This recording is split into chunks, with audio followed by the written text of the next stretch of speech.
Well, anyways, hey guys, guess what? What's up? It's D&D time. It is. It really It really fucking is. That Are being you lying said, to me right now?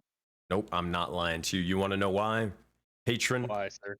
I need Yes, sir. you Oh God. to gather around the table and let me tell you all a Voden fable.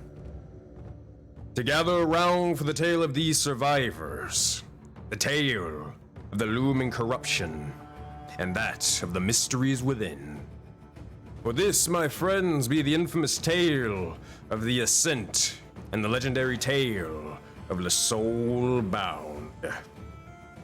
Previously, our heroes were found in the arena of the gods, where our heroes would be up against the men of Mythos, Stand the Man Suplex and Tony Takedown, zombified champions of the god of death. They'd be transported into the squared circle surrounded by spirits and more, cheering for their victory and their downfall. In a tables, ladders, and chairs match. Despite the ridiculous nature of the zombified wrestlers, our heroes would learn that they weren't champions just for show. They'd follow the true champions and return back to the arena of the gods and ask Mimir, the Norse god of knowledge, their question in knowledge. As they'd ask this, it'd be Mavro asking what were the purpose of the marks upon their palms.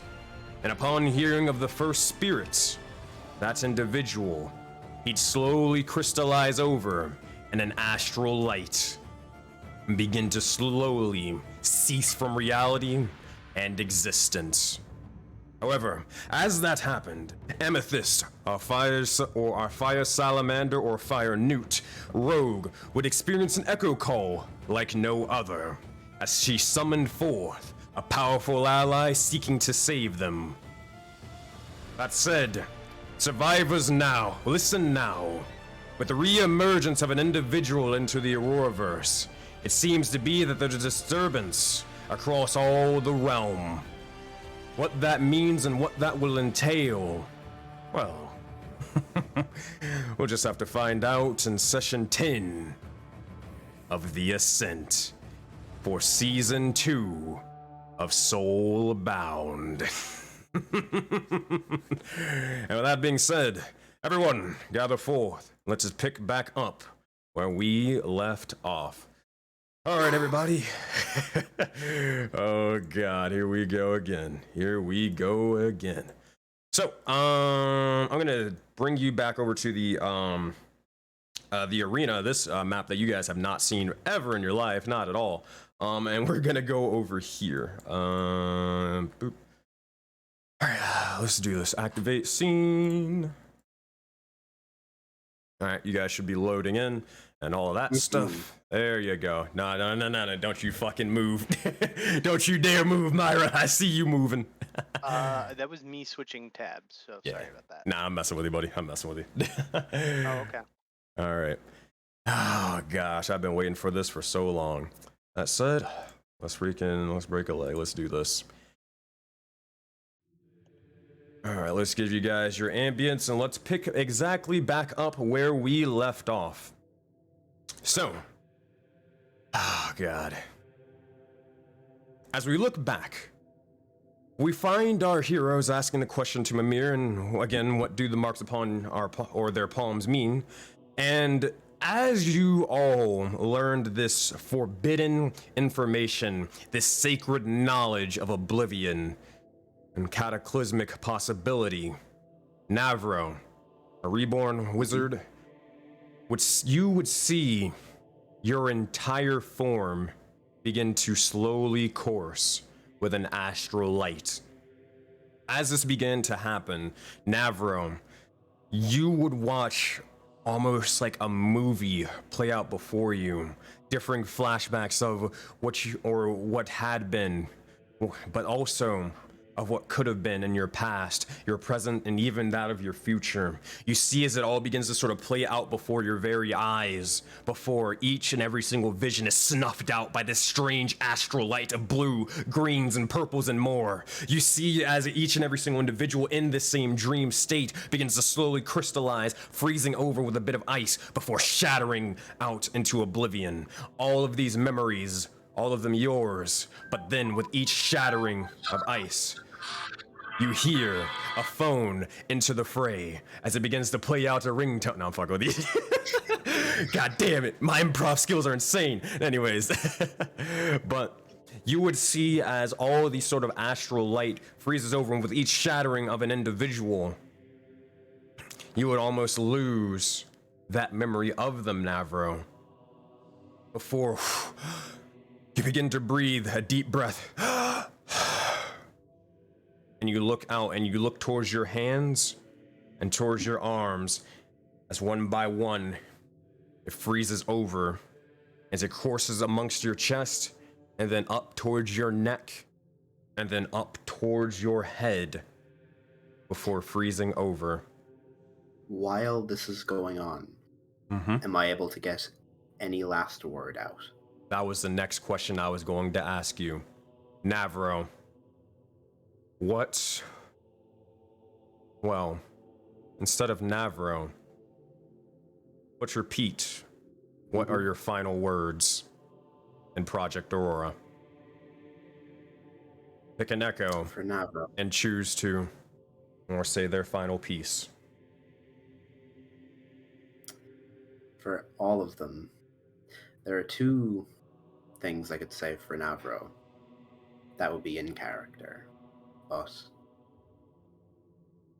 the last words of Amos would be, I regret nothing, as he stares off into oblivion. As that happens, you see as it begins to take over him, he courses with an astral light. Before, he's frozen over to time and space. As it begins to coalesce over you, Mavro, what are your final words for Project Aurora? Mavro's final words? He would turn to the group and, fueled by adrenaline and desperation, the woman with the white hair, the blue and white hair, find her. And before he can get anything else out, As before you get any last final word out, you see as Mavro's final bit of his head freezes over, and it stands there for only a couple of mere moments before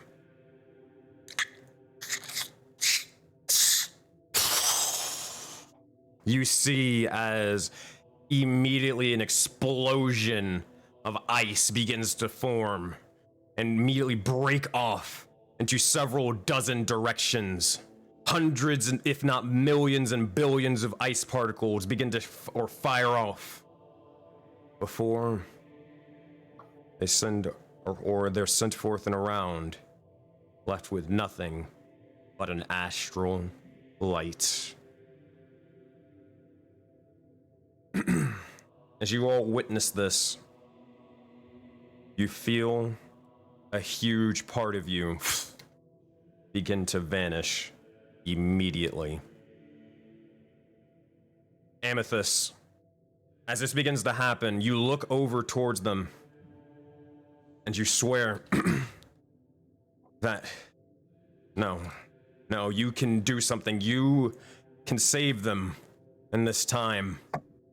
You sort of look over towards a sort of almost a strange mask over your head, but patron, as you try to do as you mentioned before, what is going on through Amethyst's head as she sees that is, or that associate, maybe that even that friend and Mavro slowly dying before her eyes? What are they thinking about and what are they trying to do? Amethyst is having a panic attack. She hasn't had many friends in her life, and she counts these people as her friend, whether or not she wants to admit it to herself.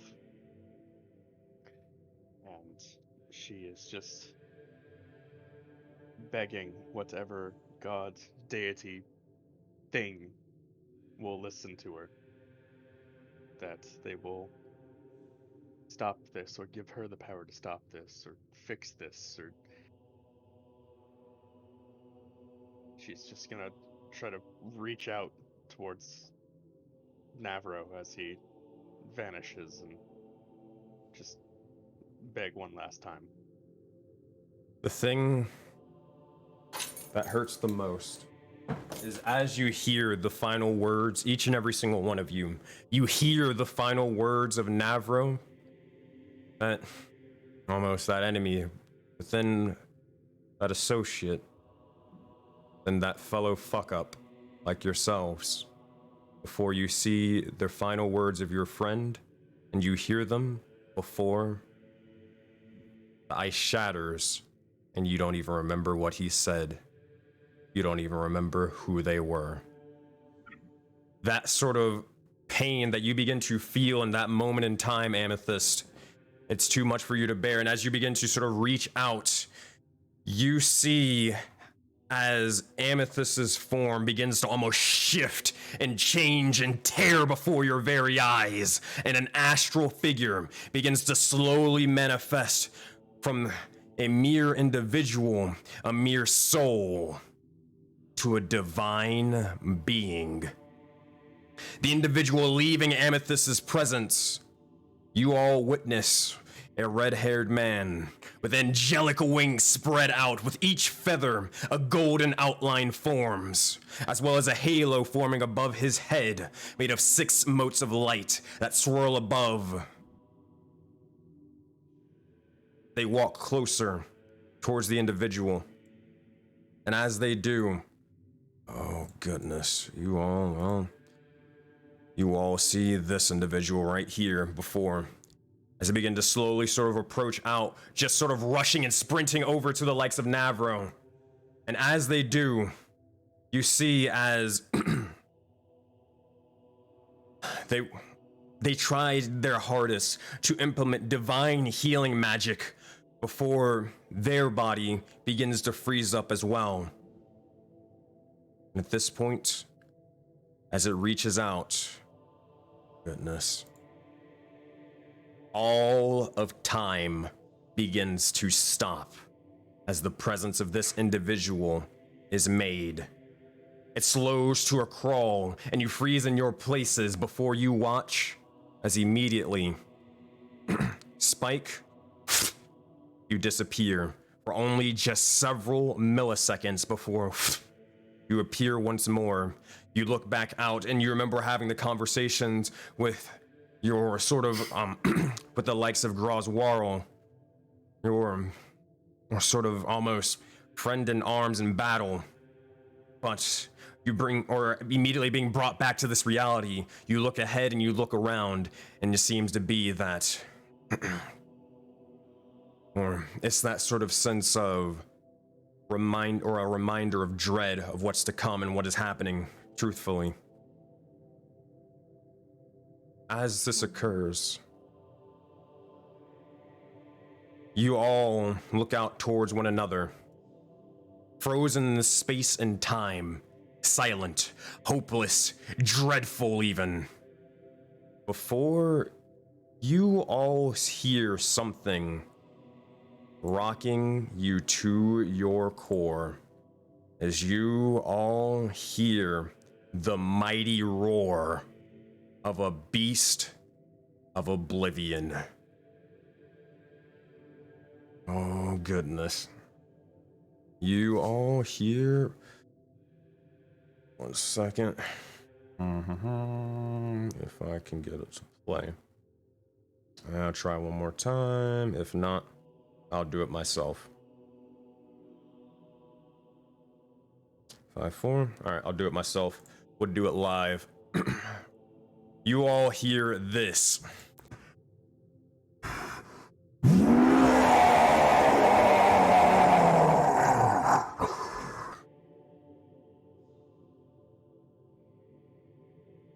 There.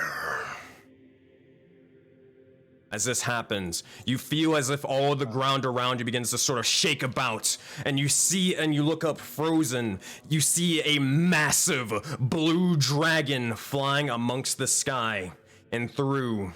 And oh boy, it's time to play this song now. Actually, we're gonna do this one as requested. Oh goodness, where is this?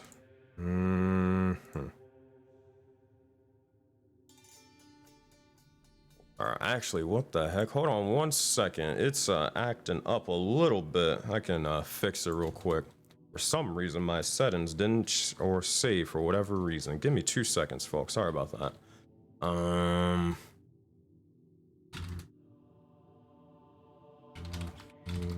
See. That being said, while this is all sort of happening, Spike, what is your character thinking about in this moment in time as they were talking to Groswell for a brief moment and they see Mavro slowly freezing over in this light and this all playing out before them? So as she comes back, she's still like really happy that like, oh hey, I know who I am, I know who my clan is, I know that like I'm supposed to be here and all that. So like she's happy, but then her face changes as soon as she comes back and like realizes, oh my god, like my companion's dying. Fuck. As that begins to happen, I'm good now. All right, get this going. So, you all begin to look up and you see this sort of massive blue dragon figure beginning to fly amongst the sky.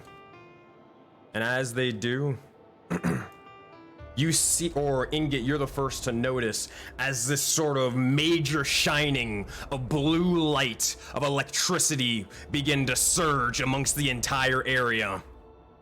As it happens, you see floating down from above a massive individual with or even bigger claws soaring through the sky and embedding themselves almost directly into the ground. As it happens, you look towards with the entire land and the area shaking before you feel the most overwhelming divine presence since witnessing Karanos themselves. And Narukami in full. These individuals are no mere visages. They are gods in your presence. And riding atop of the dragon, you see a hooded individual with a blinding speed, and forearms begin to grab out towards one of you, past you, before placing you behind. Zephyr, you look over to the left and right, and you see a surge of electricity before you hear mad talkings of individuals, mad ramblings before. The individual stepping in front first, the first one closest to the likes of where Mavro's remains were, seems to adorn an astral hood and a cloak, with you see as they have horns beginning to shimmer in the same power of Krufix. Two more spectral arms being from their torso and adorns or almost multiple weapons of the gods themselves. Galida, the sphere or the spear of Krufix. Their entire form surrounded and shrouded in this astral nyx and the astral light. As you all see, oh goodness, this individual before you. Immediately they begin to sort of surge over and rush towards the likes of the individual off to the side to where Mavro was, but before them you see another sort of surge of electricity, and for a brief moment, Zephyr, you're the first one to notice as you see them almost sort of coagulating with this bits of electricity and more. You see as it seems to be they have these strange sort of boots of lightning and almost these or sort of draconic gauntlets of electricity in themselves. Their eyes sort of coagulating similar to yours before, but instead this bluish light. With their hair begins to sort of flow into the wind and almost massive in form, but slender in size, wielding multiple blades as well. as you see this individual for only a brief moment before they begin to vanish once more. As this happens, you all look over and you see emerging from the likes of poison itself, apparating in front of you, another massive sort of draconic figure, green scaled in nature with multiple sort of horns protruding out of their backs, almost like a spine and a rib cage emerging. It seems to be that several dozen vials and their fangs sort of protruded almost like a massive beast. As you see, as they take one breath, the entire area coats with poison, and with each step they take, they leave an astral light. As you see this individual emerge here. Before, finally, you see a portal begin to slowly open up, and all around you feel this sort of almost positive sort of energy and light of nature and more. You watch as vines begin to slowly form and flowers begin to bloom and blossom. As slowly emerging out of the depths of the Feywild themselves, a tinier figure, but an ever powerful one. In fact, possibly the most powerful one. Sort of emerging with this sort of childlike giggling, coated with more or glitter, sparkles, and destruction.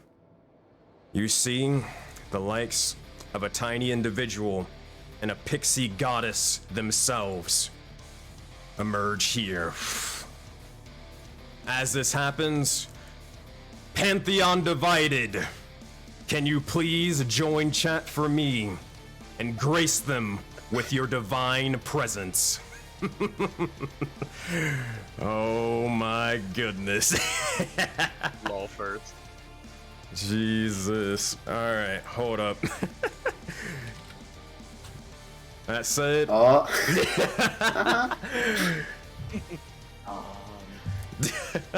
welcome, my friends. Welcome back to the Auroraverse. I know the overlay's fucked, but deal with the chat for 10 seconds. Just deal with it. All right, I'll fix it in a minute. All right. That being said, Zazie or Afro, can you please introduce yourself and then introduce your character as you appear behind the likes of multiple individuals? Yeah, he always has like that kind of vibe to him, like having like leaning on my shoulder over on one of them. Probably be the closest one being the Bearkin or the Panda Man. You're really soft. Am I able to reply? If you want, you just hear a random fucking voice out of nowhere.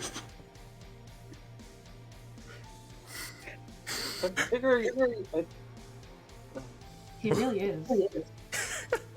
What do you say in response, Zephyr? Or are you just like straight up shocked out of words? You don't even know what to say. Okay, I know things have been crazy before, but what the fuck is going on? Ooh, and a neat accent. That's a big hammer you have there. Oh man. Are you trying to kill us? Why would I do that? Oh, okay, cool. Hi. And that being Hello. said, as you just Oh wait, having this you can't see me. Oh shit. Okay, never mind. Oh man. And that being said, as you're having this conversation, Zazie, do you reveal yourself? Just Yeah, realizing that he was invisible and how that could be. boy. That being said, as that occurs, we'll save Ambrosie for last because this is gonna be some shit. Mortisan, describe yourself or introduce yourself and describe your character or introduce your character as how they have changed over the last bit of time, my friend. So, for those that have seen Mortisan before, you remember the large spiky armor and spiky helmet that he was always wearing has now been changed into some sort of cloak that covers everything just as before, and the blue light that shimmers through his hood is the only thing you can see inside. As well as you see not only the two more arms coming out from each side of him, as he has 4 limbs. One of them being more draconic than the other 3, being more scaly, and kind of resembling the dragon that just appeared beside you as well.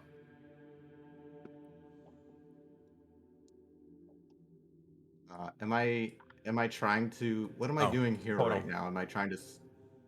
Hold on block one second. Zivrin? One second. One thing to note is their art is completely fucking changed, but if you need a reference of what they kind of look like, then here you guys go. It's completely changed since that campaign, but here you guys go. Yeah. Here is Azazi, the blade. Oh, God, no. There's that one. And then here is Mortison as well. All right. The horns stayed, though. The horns did stay. All right. That being said, as well as strapped along his back is this giant mechanical cannon. Oh, for those of you who, well, you can say what it is and whatnot of what the fuck it is. Granted, they don't know in character of what it is, but you can say it anyways. It's a big fucking gun. Yeah, Nice. it's straight up the BFG from Unreal Tournament, the big fucking gun. All right. So Mortison, at this point, so what you were trying to do before we go into Ambrosie and on the other, you were in the processes of sort of stopping an individual from touching the likes of Mavro and getting affected with this astral light, the sort of same form that's coalescing amongst your own. As you sort of move them away, you look over and you see as this individual, you can actually see what remains of them. You see as this nothing but a bit of dust and ever astral starlight sort of coalescing amongst the ground and getting ready to sort of flow with the wind. There's this sort of ice shards everywhere, almost melting and evaporating. You look over ahead and you see the likes of Zivrin as he's slowly approaching and trying to sort of stop what's going on. That was what you were in the process of doing, Mortison. Did you want to add something? Right. I add. I'm just gonna have all four of my arms outstretched to kind of block this astral mist, and try to see what Zivrin is trying to do at this point, other than just rush closer. That being said, as this is sort of happening, immediately emerging, Vesper, if you would like to introduce yourself and also introduce your character in Ambrosie. All right. So, I am Vesper. It's good to meet you. Hello. Yeah. Let's move on. Let's move on to Ambrosie. Well, once she discovers that she's pretty much invisible, you can pretty much hear her say, "Well, let me just step right in." And she gets out of the cloud of invisibility, and the first thing she does, she's okay, so here's Amethyst, right? Mm-hmm. She doesn't know you, but congratulations. She just flies straight at Amethyst and hugs the poor fellow. Congratulations, you're covered now in glitter. This will never wash off. It won't. Yeah. It precedes my flames. As is Oh, no, Oh, go ahead. Ambrosie's a goddess. She doesn't care. She just, she embraces them with all her tiny little might. And then you will hear her mumbling like, "Hey, how are you? Hey, how are you? Hi. What's your name? Hi. Come on, don't be shy." And as she's sort of doing this, it's literally like, because keep in mind, though she's a pixie and whatnot, her hair is sort of long and massive, sort of, and with each bits and strands, there's more and more nature and sort of flowers and more just sort of imbued into it. Flower crowns, glitter, sparkles, you name it, it's there with Ambrosie. Mm-hmm. Yeah. That said, You are now part of me. There is no escape. So, how are you? Come on. You really don't know what's going on right now. Listen, I've been busy. Okay? And right now, I am busy hugging this individual. So. she tugs. She tugs at the what's his name? Amethyst's arm. Like, Go on, don't be shy.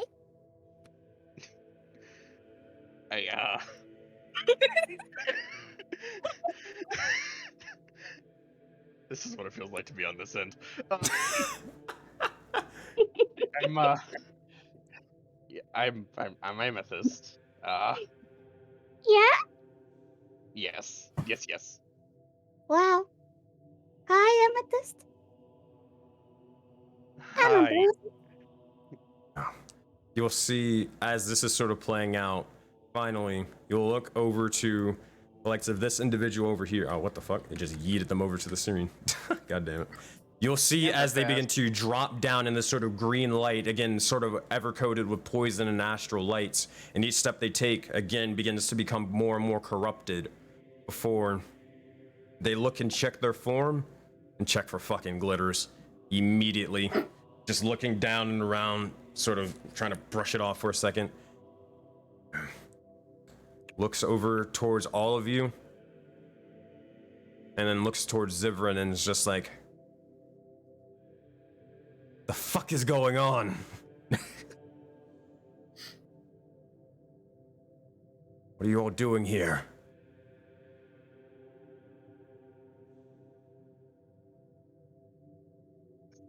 You're not talking to us, are you? Whoever the fuck you are, whatever the fuck you're doing here. You aren't talking to us, right? He'll look over towards Ingot and just be like, I gotta do the classic one for Bemroth, and just be like, look him up and down. The fuck are you? Ingot will just look back at them. The fuck are you? He'll respond, the fuck are you? I'm a fucking dragonborn. How did I not notice this thing? Ingot Hello there. just gotta respond to, what the fuck are you? Because to Ingot, mushroom people are normal. Yeah. So Zazie, you look over here. I'll show the art. You look over and see a. Well, actually, I'll tell you what. Seth, you can describe what your character Ingot looks like. So Ingot is a 2-foot tall myconid with a moss bikini, carrying a sword several times his size. Oh man. That's Wow. You look good. You see like Zazie like stoop down, look at him. You're a really interesting guy. Why are you using the sword so big though? That's just gonna weigh you down, man.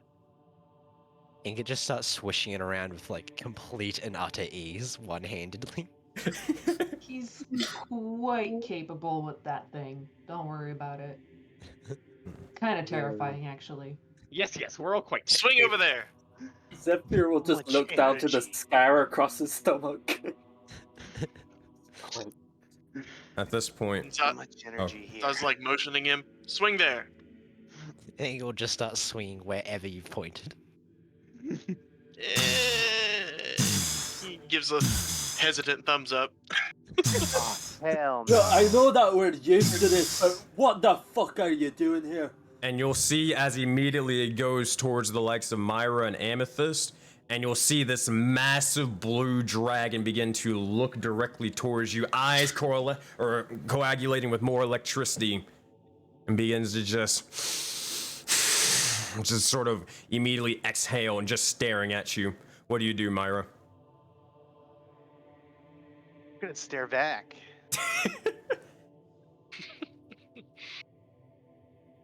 Dragon just looked upon Myra, the one who's never felt fear. Can I say Mortizen just kind of raises one of his 4 hands to the dragon, just calm yourself, Raya. And can I disperse of the dragon? If you want. As the dragon just kind of... Yeah, so if you want to disperse the dragon, Morrison, if you disperse the dragon, then what happens is you guys all watch as her form begins to slowly just almost explode out in electricity before it's almost harnessed and forms and flows directly towards the likes of Mortizen's one singular draconic arm. Now, for reference, Finn, you remember how Vilmos had a draconic arm, but it was green, right? Yeah. Yeah, it's similar to Mortisan's, this individual over here. It's very, very similar, but instead it's blue. With no, well, yeah, same eye and everything. Okay. But eventually, the likes of Myra over here, you look towards the dragon as it begins to slowly dissipate to no more. Where did that? Oh. Oh, you guys can do illusions too. It was no illusion. Yeah, sure. Sure, we can do illusions. Yeah, definitely. Yeah. That was a Okay, that was a dragon. Okay, that was a dragon. Pretty friendly though. Is it bad that I'm not even surprised by this shit anymore? I know, right? It's No, are you guys not going to explain anything that's going on? I don't know, but something happened. I don't know what the hell, but someone explain to us. Perhaps we could ask the same of you. Maybe What flew in happened here. there? Speaking of which, Well, one thing to say is, well, you guys look over, and you do all see Zivrin there, just standing with their arms sort of extended, but Mortisan still blocking them from proceeding anymore. Zivrin, what do you say, and what do you do?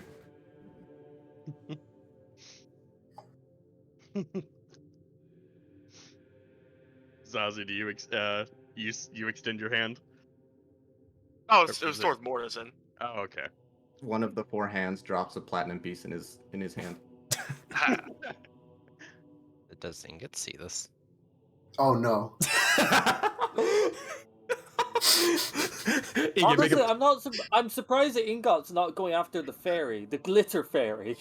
Yeah, you really can take your pick here, Ingot. You have literally someone embodying the element of electricity and lightning and air at the moment, like an actual storm. Like, I mean, they are, like, okay, Pete, we make this joke all the time, but no, Zazi's literally a fucking storm. And then you also have Mr. Literal Astral Light over here, just sort of every step they take gets coursed in corruption. And then we have the Glitter Bomb themselves in Ambrosie. So it's really take your pick, Ingot. Take your pick. I need to roll a d4 and see what happens, because there are too many shitties happening right now. Alright, apparently he wants to go touch Zazie. Ingot's just going to start wandering towards the storm with like a hand outstretched. Zazie like walks towards you and like lowers his head, lets you touch him, and he touches you. Oh, Ingot's eyes you just see just expand. You're an excitable fella. It looks like you've just dosed Ingot heavily. The thing is, Ingot doesn't have eyes, he has holes. They're just glowing sockets. They glow harder. Yeah, well, like the flesh around it literally expands, like the sockets expand. Okay. But so cool. everyone of Pantheon Divided, one thing that's interesting to you, that's kind of just like, it's kind of just cool to think about. Wraithros, Zazie, Zivrin, and Mortisan, and Ambrosie, you look over towards the like of Zephyr, and you see a humanoid bear creature of the likes. A paladin, or a panda, or a pandaladin, if you will. They seem to be sort of wielding weapons and more, but similar to the individuals that you met in Leonios' past from a long, long ago, in the first 5 of the Bearkin. It seems to be that after you convincing them to sort of steal their resolve in their way, that the Bearkin were able to sort of flourish and all across all of Aurora. And this individual here is living proof of it. Holy Yeah. shit. Can Ambrosie approach him? Because can't she? Yeah, she lets go of Amethyst and takes a step Oh, closer it's on the to move.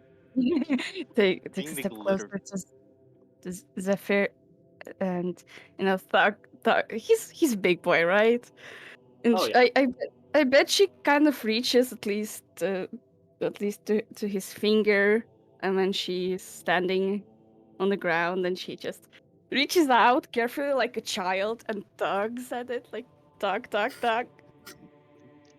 He's just going to look completely just. He doesn't know what the fuck is going on.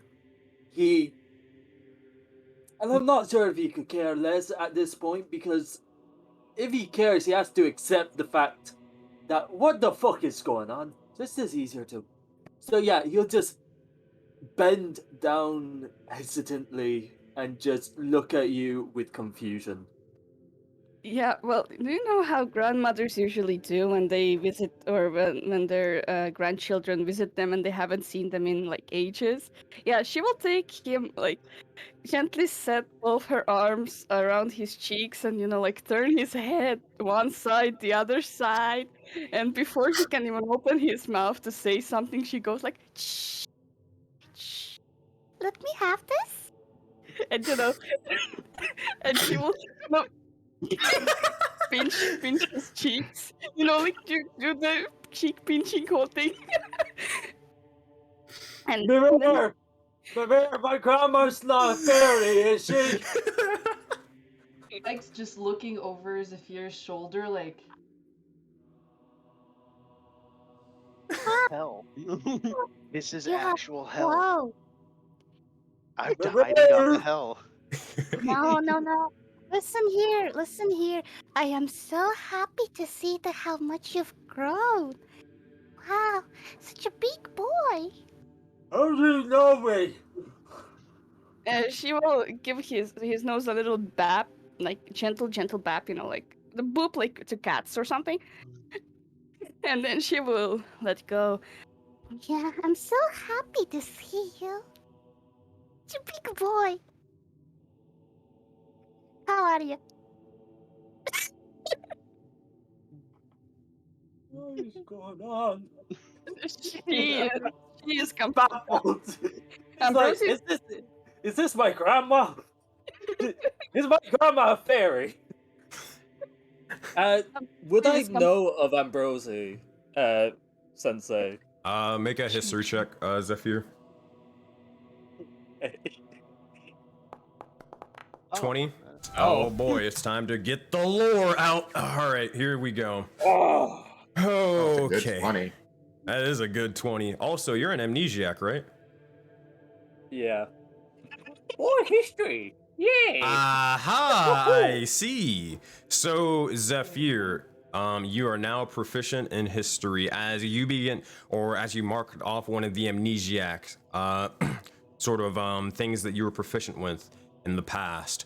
Zephyr, the reason why is you look over and you begin to almost see yourself as one of Karanos' oracles for a brief moment in time, using that of his sort of foresight and his knowledge to see in the future, but also witness the past and how to sort of overcome it for the present. And as you begin to recall specifically on Ambrosie themselves, the glitter that they leave, the trails, it seems familiar. Very, very familiar. You begin to realize that not only are you in the presence of a literal deity, but the glitter that they leave is similar to the ones with the crystals that you all found in the caves before. That's why it giggles. Yep. Wait, oh fuck! That was that was Ambrosie giggling, and those crystals. No fucking way. And here we thought we were killing kids. Oh boy. So would Zephyr? Am I correct that Ambrosie created Sparekin? Well, not that. It's more of you sort of I'll tell you what, make a religion check instead, or on top of this.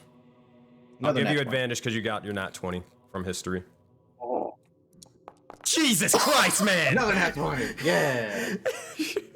That's what we need. Wait, are you proficient? Aren't you proficient? Yeah, I already got proficiency Okay. in that one. Jesus Christ! Alright. You guys want It's not all the lore first or today. the second. That was the first roll as well. Alright, well, I guess here we go with more lore. It begins to become clear to you, Zephyr. As a panda or a bearkin, you've heard the stories of, well, your creation and whatnot. You know, the sort of folk tales and folklore of how you came to be, and also alongside all of your sort of animalistic brethren, came to be, such as, you know, Hanu, red pandas, or the ringtails, if you will. The likes of the, who else was it? Hanu, I'm having to actually recall, like, actual session lore. Not the, the Aarakocra, not the Tabaxi or the Leonin or anything like that, but pretty much almost all of the animalistic races of, well, that ever did exist. You remember hearing that they were brought into this world by the likes of, well, Karametra, as well as Karanos, as they were gifted and wielded weapons of the sorts to carry out their favor. I mean, again, there's different interpretations of the folklore and folk tales, but at one point, it was regarded that there were maybe 5 individuals of some sorts. You're not entirely sure what they did or what was the significance of them. You just remember that there were 5 individuals that has something to do with that story. You look around and you begin to count how many people are here, and you see a total of 5. Wait, I see 4. Oh, you're blind. No, I gotcha. Yeah. Oh, got 5. Oh no, I just couldn't see the fairy for a second. Yeah, that's fine. Ambrosie just says hi and just smiles his waves. No, I'm kidding. Yeah, for some reason I can't see like I got you. Mushroom Boy. Yeah, like just those 3 though. Like I see everyone else. It's an easy You're not fix. meant to see Myra? You know, for specific reasons, I'm not here. But what's Mimir's reaction to all this? He is deadpan silent, not saying a goddamn word. He is shut the hell up. Understandable. Also, just to be So- clear, so at this point, we don't remember the existence of Mavro. Nope. Jesus. Who? Zephyr Yeah. Who? just crashes onto his knee. Kind of like the same position one would like propose or salute, Oh, no. with his other hand just thumping the ground as he's just got his head bowed. Am I thinking right? You just look at all of 5 of you.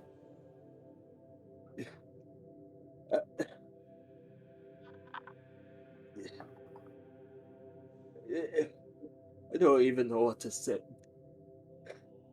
You created us, the bearkin. No lost forest creatures. Am I right?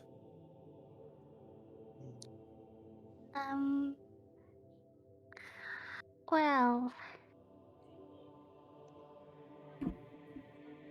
how to put this into words?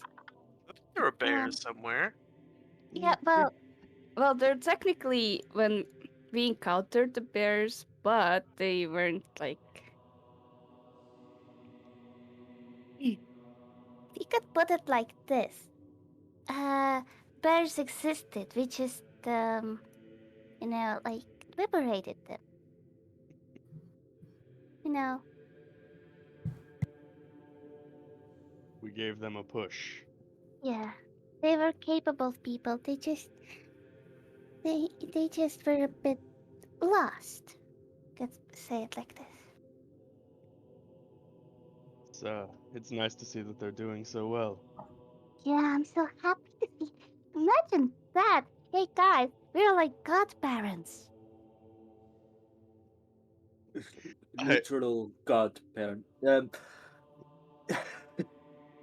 That feels wrong, but it's also not. I'll take it. How does- Why did you push us? created. Why exactly? What's why? Why not? Well, it was either you would remain, your kin would either remain like slaves and mindless, or you would be free and powerful on your own, you know? It really wasn't a choice. Yeah. Just look around at you, all 5 of you individually. And a bit trembly, you just, from the bottom of my heart, roll the bearkin. Thank you. Ambrosie will, she's a huggy person, so she will just jump at him and wrap her arms around his neck because that's what she can reach right now, I guess, with him Oh, him no. kneeling down. Yeah, and she will hug him really tight. Well, he probably won't feel it as a tight hug, but she was like hugging him. As this is sort of happening, Zephyr, you look towards your neck. It's fucking coated with glitter, my man. Like someone carpet bombed you at this point. To be honest, see as they created him, he does not mind. If anything, it's a gift. He's been anointed. While the glitter bomb's going off, can Myra inspect everyone here and see if she knows anyone here? Sure. Are you like see if anybody is like seems familiar at all? And I mean everyone, not just the new people. Looking around. Let me look and see. Nah, I mean no one really seems familiar. I mean like crazy familiar or whatever compared to, you know, what you're used to. But you do, Myra, have that strange feeling of like, you feel like you're missing somebody, but you're not sure why. You felt like someone was here a while ago, but meh. Probably losing it. That voice, is that thing still watching me? The dragon? No, from last session. You said it'd be watching me for a while. Oh, that sort of thing? Oh, most definitely. With if you could imagine it had eyes, it's glued onto you and whatever's happening here. In fact, if anything, you feel it more emanating from this individual right to the side.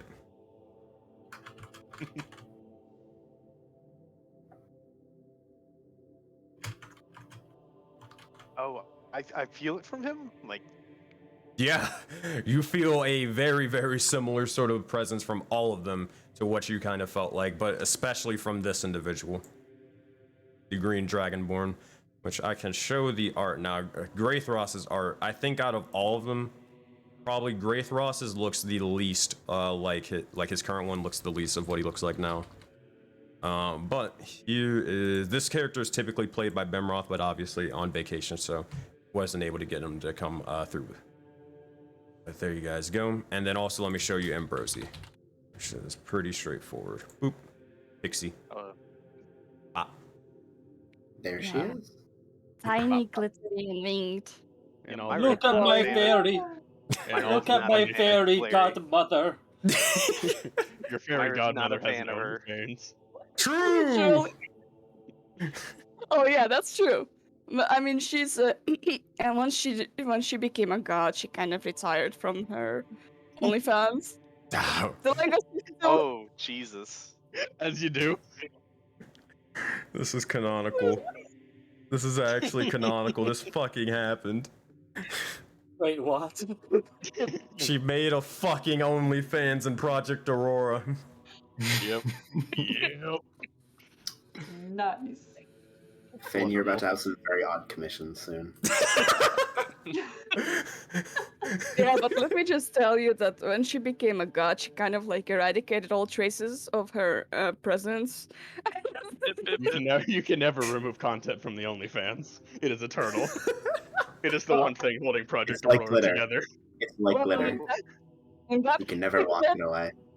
Well, real quick, because I know this individual wants to have this interaction. Zazie, you looked over and you saw immediately a familiar sort of teleport over shape and there. form. Yeah, teleport. You flash over and you see the likes of a small fire newt before you. And Hey you there! look. Yeah. You move fast. Yeah, I've been told that. Sometimes. Oh. Do you want me to tell you it again? Sure. You move fast. Thank you. You're welcome. Do you want me to tell you it again? Yeah, go for it. You move fast. Thank you. You're welcome. Holy good Jesus. Oh my god. Hey Zazie, make a perception check. Okay. Do. 23. You look over towards Amethyst and you just check because, you know, you might as well. You see underneath this individual sort of chin, you see a small sort of bit of fuzz sort of growing. Yes. No. Yes. Oh my god. You see, What? you see the likings of a beard slowly forming, but surely. I drew it in the art if you want to bring it They up. thrive. And also, yep, I told Finn to draw this or whatever, so you can see it in the art that you have, patron. Hold on, let me show you. Ah, God. Where is it? Amethyst. So for all the players of Pantheon Divided and more, here is Amethyst's new little art. Oop. Oh my god. Look at it. And you can see it slowly starting to grow out. It's coming. It's coming. This fucking patron literally is like, I have to continue the joke. It's legacy. You know it. God. Oh my So god. glad. For the backstory of that, because it's completely unimportant, that's like the first use of a wish spell was to grant a beard. Yes, Grant Newt's beards. Mm-hmm. Yep. they did Sure that. was. We did a lot of very questionable things in Pantheon Divided. So when you see and when I tell you, it's like, this isn't even the least of the shit. It's because I've dealt with these fucks. Hey man, you still need to make a game where it's just the chuckle fucks. It's great. I see. I want to see how long you can survive. But anywho, that said, Zazie and Amethyst, I assume this is conversations going back and forth. Probably. Yeah. Mortisan, what are you saying and what are you doing as you look over and you see the likes of the astral light over there and also all these individuals, as well as you see this individual. I believe Mortisan, actually, you have true sight, right? Do you have true sight? For whatever reason, I feel like you have true sight. I feel like I did. I'll double Is check it only here. when you use your one ability, your paladin ability? It might have been. Capstone. I think so. Yeah, you only get it when you use your level 20 capstone thingy. Okay. I mean, do you want true sight? I mean, I am a high level wizard. I got Witch's Sight if that counts. Witch's Devil's sight Sight. just lets you see through illusions, right? It's not true sight, right? Illusion or transmutation, yeah. Or the true form of the shapeshifter. Okay. Okay, never mind then. Nah. It's I been a tried. while. That said, Yeah, Mortisan, what are you doing?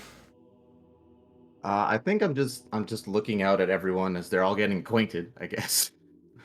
And I'm just gonna turn to Zivrin and just ask, what were you doing? Well, in a way, I suppose I was called. And you know me, when I'm called, I must answer. Who is it that called you here? The one currently having the very enlightening conversation with Zazie. Speaking of which, you look well, Mortisan. It's been a while. Thank you. It has been some time. What But happened here? It seems one of their compatriots has asked a question, and that question had consequences. of which See. they are unaware of now, as it seems they do not remember. As is the way of how this works. Indeed. But that doesn't mean it should be the way. And it You would doesn't try to change this. wouldn't be the first time.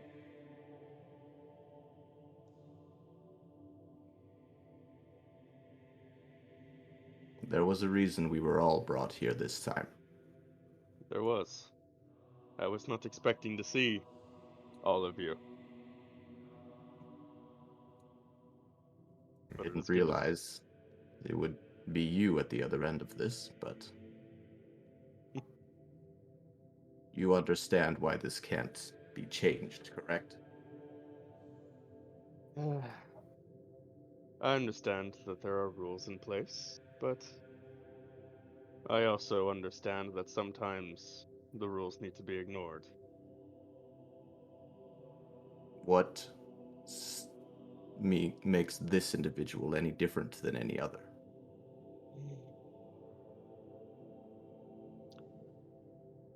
They have a purpose here, Mortisan. All of them do. And the others. They all have a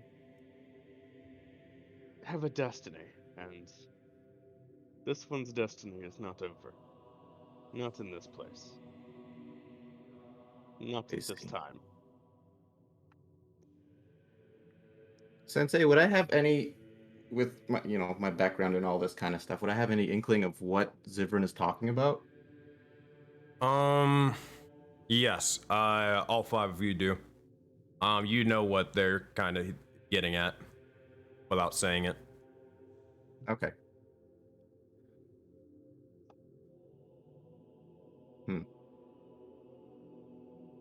And you believe this important enough to change fate itself?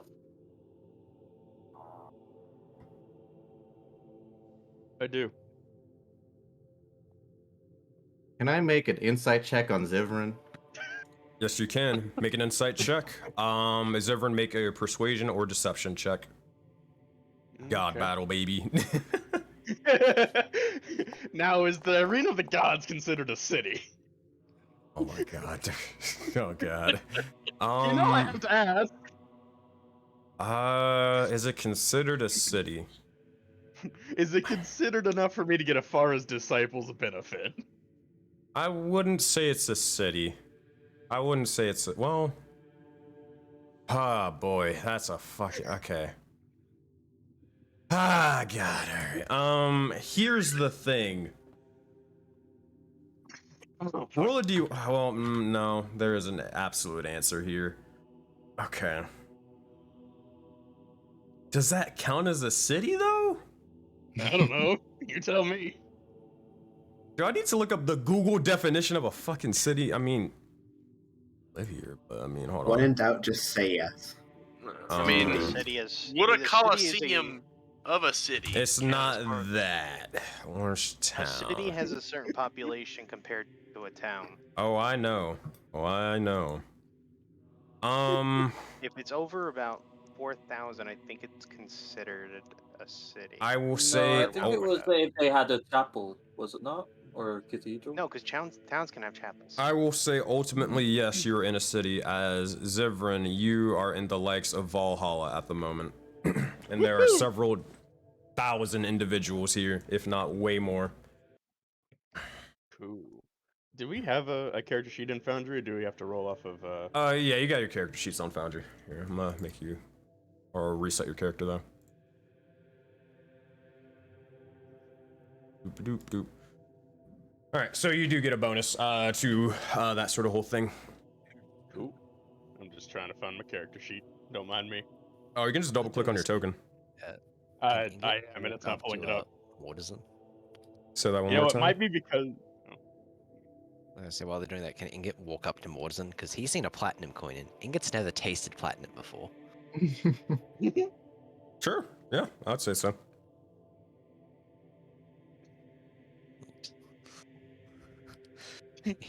Ingot's now staring very intently at the hand that had a platinum coin.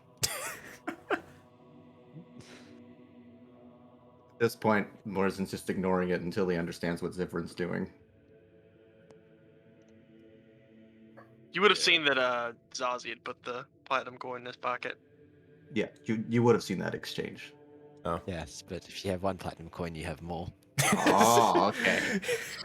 You know what we're just gonna do? Yeah. It might be because I'm assigned to Amethyst instead of Zevran, so. All right, I fuck found I'll it. just roll I found it. Oh, You just have advantage. Yeah, you just have advantage. So make a, but it's on persuasion checks. So if you're persuading him, then yeah, you get advantage. If not, then great roll. Oh, that was 20. an 11 plus 8, so 19. Oh. Ooh, got anything else you can add to that, or is that where it lies? I'm fucking familiarizing myself with my character sheet. Give me a moment here. Yes, it's not. It's no longer level 2 rogue. I shoot, I kill. It's I have 9th level spells. Blade of Like, disaster, bitch. I have random bullshit. Go. I'm double checking all my fucking disciple shit too. Oh, But yeah. I think that is it. Alrighty. Can I re-roll a charisma check? Nope, that's just intelligence. All right. So that said, Nope. Mortisan, you win on this insight check. All right. What is your intent on trying to learn with this, Mortisan? What are you trying to figure out? I guess I'm trying to understand if his intent is truly only for what he's saying, or if there's something else to it. Patron. It is. Zivran means what he says. He believes that all these people here have a purpose, and as his calling and as his deific powers, he wants to see it through. He wants to see, and he wants to make sure that the set goal that he has perceived is reached. Okay. He'll just continue to stare at you for a moment, just trying to read you, and then stare down at the small mushroom thing at his feet. Once Ingot notices you looking at him, he's like, shiny? He's pointing at the hand that clearly had the platinum coin. You would like shinies? Me like shinies. Morrison's just kind of like goes through a pocket and grabs another platinum piece. This is what you desire. Yes, shiny. What gives you the right to have this shiny? Please?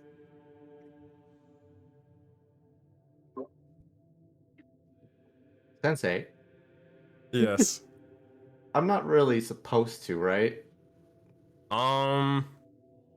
You are fine. Because you're not a deity. Okay. Well, Alright, you're cool. a demigod, so not the yeah. same rules? Not the same rules. You get to play fucking willy-nilly and don't have consequences to your, or not as many consequences to your actions as like this one and this one. Love that. Yeah. Okay. Alright, so I'll take the platinum piece and lean down towards the small mushroom man. Use it wisely. And I hand him the platinum piece. Use it Ingot wisely. immediately consumes it. It is already in his mouth the second it touches his hand. That's not what I thought you'd do with that. Ingot hope is it very will. happy. What does it taste like though? Honestly, I don't fucking know. It tastes like cheese. Sure. I don't Cheese know. platinum. Sure. High dollar cheese though. Yeah, exactly. The finest of shit. The stuff that only Gordon Ramsay would ever use. That is what platinum coins taste like. Canon. I have agreed it. That'll come back to bite you at some point. It probably Oh, I don't know will. how. I can see it now. It's just an epidemic of everybody's addicted to platinum coins, and it's just like, Dude, fuck, it's what are we just gonna do, like- man? Oh my god. Dude, it'll just be the most expensive topper. People are going to be grating it over their meals. Oh yeah, like a Platinum truffle. shavings. Oh no. Like, do they just taste like truffle? Like, just actual truffles?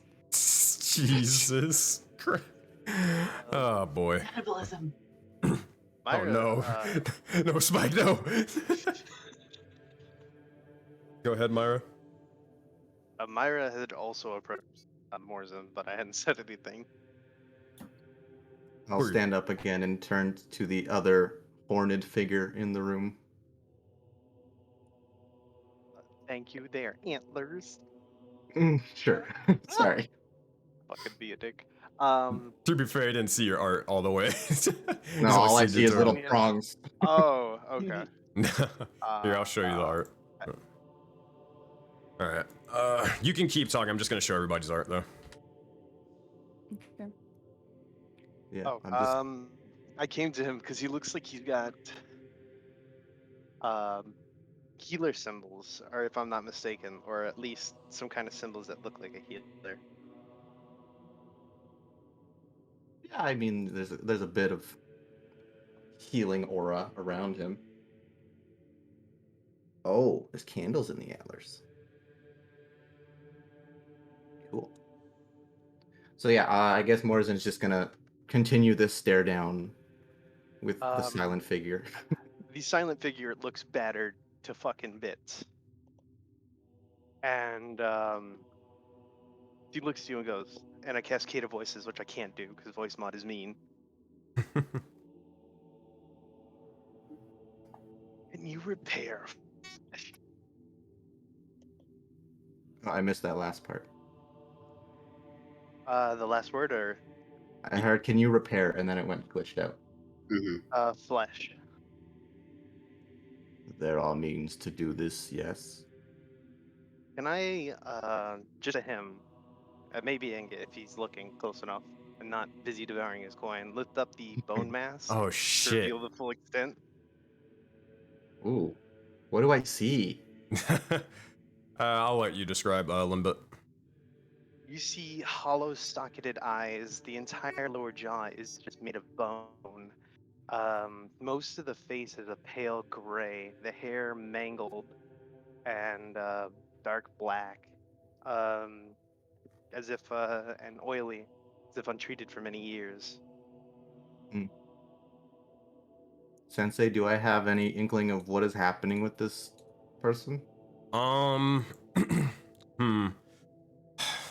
Make a medicine check. Medicine. 13. Not entirely. Though you are capable of healing and stuff like that, you never were sort of, well, proclaimed to be like a healer. You never prided yourself upon it, though you having a supernatural capabilities. So you know exactly what was the cause of this and whatnot. I mean, not really. I mean, it could be a number of things that you could sort of think about. I see. All right. I will look to this individual. But I can say at least one thing. Whatever did this, it definitely had a divine nature. And I can also say this part. Mortizen, check your DMs. Oh, okay. Getting them DMs. Get them DMs. Also, when you lift up the mask and Ingot sees your hollow eyes, you just be like, you like me. Ingot literally just has empty eye sockets that glow. No, mine are eternal abyss dark. Yeah, but it's still an empty socket to Ingot. I mean, Ingot's Yeah. dumb as shit. Yeah, I forgot about that. Okay. Yeah. And empty eye sockets are a lot closer than eyes in comparison. So, Sensei, do I see this as a curse or some sort of Or like gift, a blessing or or like- something. Yeah. Again, kind of knowing the reason behind it, you're not entirely sure. But, I mean, it's definitely a fascinating sight for sure. Some would even argue maybe it's both. A burden to bear, true, but also the fact that given life past death could be maybe a blessing. I see. So I'll look into his empty sockets and just say, it seems Zivrin was right, and at least some of you are touched with fate. When you look into the sockets, you can see at the very back for a split second a small, very small blue flame for just a second. Interesting. This is perhaps beyond my capabilities. What about, as she puts her mask back down, battle wounds, showing where she got suplex onto a table? This is simple. And he'll reach out one of his 4 hands, and he'll cast Lay on Hands for... How much health do you need? Not much. Like 15. Yeah, I'm okay, I'll guessing you have a 15 lot then. of paladin points. Oh yeah, you're good. I'll use 15. All right, Fill you easy back to enough. full, however that is. It's just sort of like, it's just like a light tap, and then immediately Myra's form and all of her wounds begin to heal over almost within a split second. This is what you'll have Zephyr eventually. Has If anyone you're noticed healing- Ingot like severely battered? Like he's it'd be surprising that he's even moving. Everybody's like, heal me, please. In our defense, it's probably the first time we've seen a creature like you to notice if you're hurt or not. The wounds would be extremely obvious. Ingot has literally 1 health. God. You'd be able Most to of us have 1 sense health. he's like virtually dead. Wait, it still says Spike's unconscious. Oh yeah, that's yeah, from that's from the last It fight. happens. But actually, you'd be on 1 HP, which isn't that much of a difference, to be fair. Oh yeah, that's Because you right, got just knocked one. unconscious after the fight, remember? Oh, Or before, he like tell me? before the end of the fight, you got knocked unconscious, I think. For my notes, Uh-huh. real quick, what did you tell me? I think so. Yeah, it's fine. Don't worry about it. What'd you say, Myra? I wanted to know for my notes, what did he tell me about the thing with my face? Mace. Oh, I had just mentioned, kind of talking to myself, that Zivrin seemed to be right and that you are perhaps fate touched. And this is something that I can't deal with. I can't fix, but maybe is necessary. Also, Oi, hey, go ahead, Zephyr. oi, if you're healing, you got a problem with this one. And he'll kind of like lift the mushroom cap and try and show the maw underneath, Oh, wherever yeah. it is right now. You see as he lifts this up and you like sort of skidding around this myconid, you watch as a actual living mouth is just sort of writhing around the legs of their arms, their shoulders, and then it's just sort of formed amongst their neck. The mouth not similar to the mushroom's original one. This one seems to have jagged rows of teeth and more. This is on Ingot? This is on Ingot's neck, and it's literally a mouth moving around his body. Ozzy immediately pokes it. You poke it? Sure, it tries to bite you, but it doesn't do anything. You know, that seems like a problem. Yeah, I didn't I know tried- mushrooms had like bitey mouths. Is this actually a part of Ingot, or is this just Yes. like a parasite? Like what is happening? Yes. Oh, Yes it to is? both. Yes, okay. He ate. I don't know what it was, but it had a bunch of mouths. 8 Yeah. corpses. Did we actually ever identify that? Yeah. I don't think. Oh yeah, we did. It's in Mhm. the Ozzy is mouth. literally playing with it at this point. It's trying to constantly bite you, Zazie. Yeah, I don't think it's fast enough. Oh, it's definitely not. Ambrosie is also kind of leaning closer and watching with great curiosity. Her eyes wide, and there's huge smile on her face, but she rests her little finger on her chin, like, Wow, fascinating. She passes. I'm gonna step back. Inget's It's gotta look at terrified as a Ambrosie and glitter go. fairy. As you're He's kind gonna of look at Ambrosie now. Is that actually there? As you're kind of doing this, more than you look over towards the likes of Ambrosia, she begins to flutter over and around, and it seems to be as she lets glitter begins to drop down. You look over and you see as the astral light amongst the ground. At this point, there's only several ice shards left. It is getting ready to fully fade. Okay. hmm. I'll look to Zivrin once more and just. You're sure about this? I am, yes. Very well. And I will stoop down and pick up whatever shards are left into my 4 hands and kind of ball them up as they start to just emanate this dark power or light power or both. Use, well, you know what it is. I gotcha. You would see as Mortizen taking only one of his 4 arms, you see as his entire arm begins to slowly grasp all of the sort of astral particles before you, and you see as they begin to almost freeze over in this sort of light, this icy sort of structure. As it begins to happen, you see as Mortizen's arm also begins to slowly freeze over, and the entire area around you begins to shake and course with an astral light once more.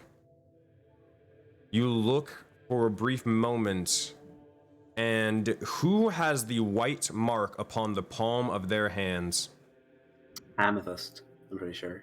I have the circle with the circle inside of it. As this begins to happen, the mark upon your hand begins to glow ever brightly before you. It shines out with this white light that almost blinds you for a moment, and you all see just a flash of white light before, almost like a flashbang, before the shattering of ice once more. And you look ahead, and you see as Mortizen lies there, 1 arm less, only wielding 3, as he uses cosmic revivification. And with that, Mavro, what's your Pete, your soul is reincarnated and restored. Oh boy, that was a secret Mortizen had to keep for the past, I think, fucking 8 months. Yep. He couldn't even tell any of the other players about that one. Oh, I know how that feels, pal. Don't worry.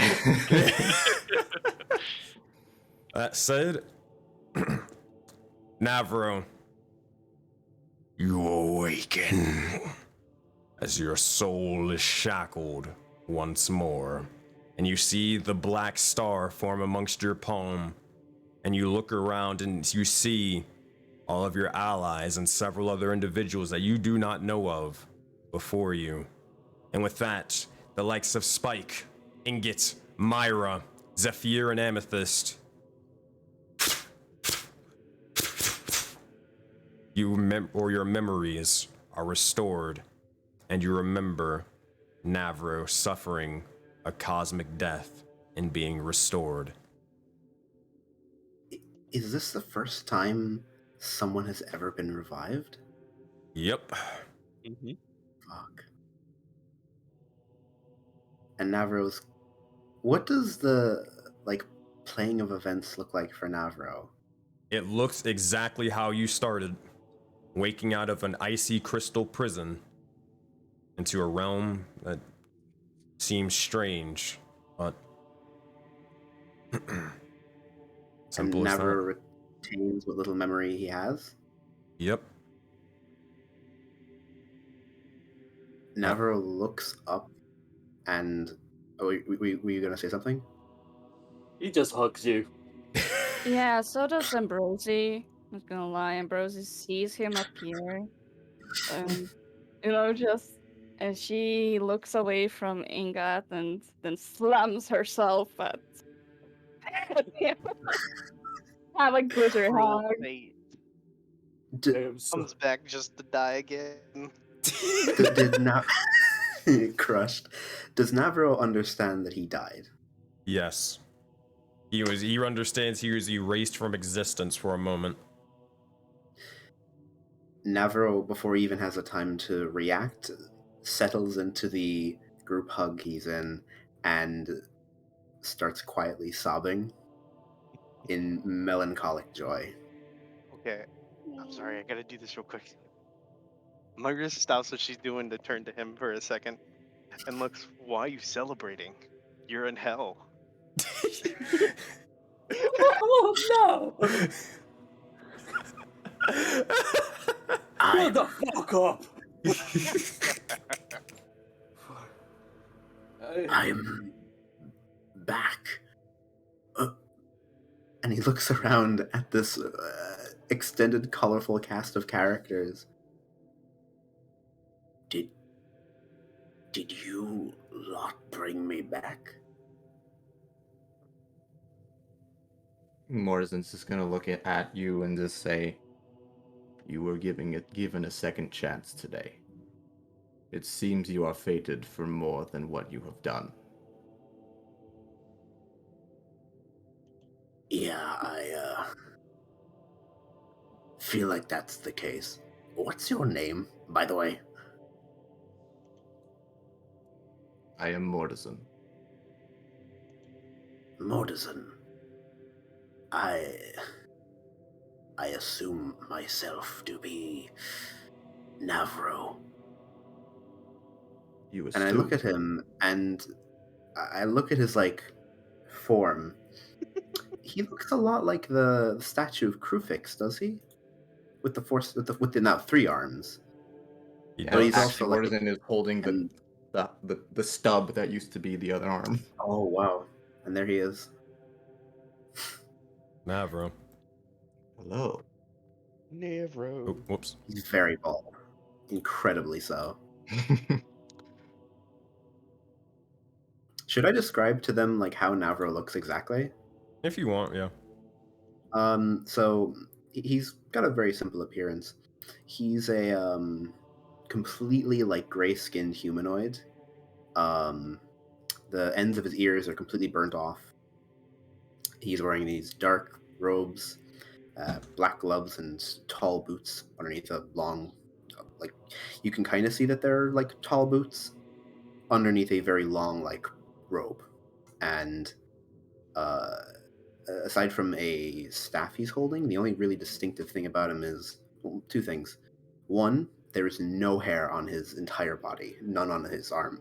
We wouldn't be able to see on his arms, but there's none on his arms, none on his eyebrows even. He has no hair, nothing. And as well, his eyes are almost totally black, save for irises that are glowing orange. Oh, I did it wrong. Oh, sorry. It's okay, it's okay. I can redo it. I'm sorry. Fuck. I got it wrong. His art's been non-canon this whole time. I'm sorry. God damn it, destroy the vase, the campaign's over. Kill it all, kill it all. Bowden's fucking ruined. Oh, man. He looks at these people. He understands they are incredibly powerful, correct? Yes, most definitely. This He is stronger looks, than the... To put it in perspective, this is the closest thing to the strongest force that you have to deal with on the daily. On your person. If you catch what I mean. I get you. Navro looks them over and, going a little bit closer to Mortison, you are incredibly powerful. What you just did, has anyone done that before? My knowledge, no. How did you learn this? That is not information that is necessary for you. Not at this time. All you must know is that you have been brought back for a reason. I can assume what that reason might be, but I have one more question. How did you get to be this strong? What did you do? If I told you, you wouldn't understand. Do you think I wouldn't believe? I'm terrified that you might believe. Not 1 hour ago, I just pinned down a 8-foot-tall zombie right after getting him in the neck with a steel chair. He holds up like his robed arm. You see, like, even it's literally just like hanging off like a skeleton almost. No muscle mass. His arm? His arm. Well, he has. His clothes completely hang off him. He is unbearably thin. Okay. Surprisingly, Myra's bone arm has more muscle than he does. Probably. When I say that we've done interesting things, and that when people tell us, "Oh, you wouldn't believe it," we believe it. I mean, the fact that, well, I didn't exactly, but the fact that everyone else seemed to be all jolly about you just showing up out of nowhere, feeling like gods, and you are gods. Yeah, there's not much we won't believe. I had to get over the fact that he was a talking bear like 5 minutes into conversing with him. He is a talking bear. Is that not, like, abnormal to anyone else here? He puts his hand on you. Yeah, they actually created my race. Funny enough, all 5 of them. I mean, that's not entirely accurate, but go ahead. How old are you people? Yes. Oh. As old as I am. Oh, Sensei, I mean, would that's I not still wrong. have the steel chair from the arena? Nah, So I like, had it in my inventory. nah, And they then all vanished. disappeared afterwards. Ah, damn. You I, going I'm to sorry, use it? buddy. I was gonna give it to Mortisan as a trade. Actually, that I was wonderful. still. A chair for a let's life. say, I Yeah, a still chair have for a the steel platinum chair in my coin. inventory. Oh, the platinum coin. Well, real quick, because I've been holding off on doing this. Zazie, you being the smartest individual here. Well, I believe so. I don't think Zivrin's smarter than you. Zivrin's stupid, right? No. Wait, as an intelligence? Yeah, Zivrin's fucking stupid. Never mind. Yeah, I'm talking about intelligence. May I know what intelligence score Zazie has? Make a intuition check, Mavro. This is intelligence for you. Okay, so just an -1. intelligence check. Mm-hmm.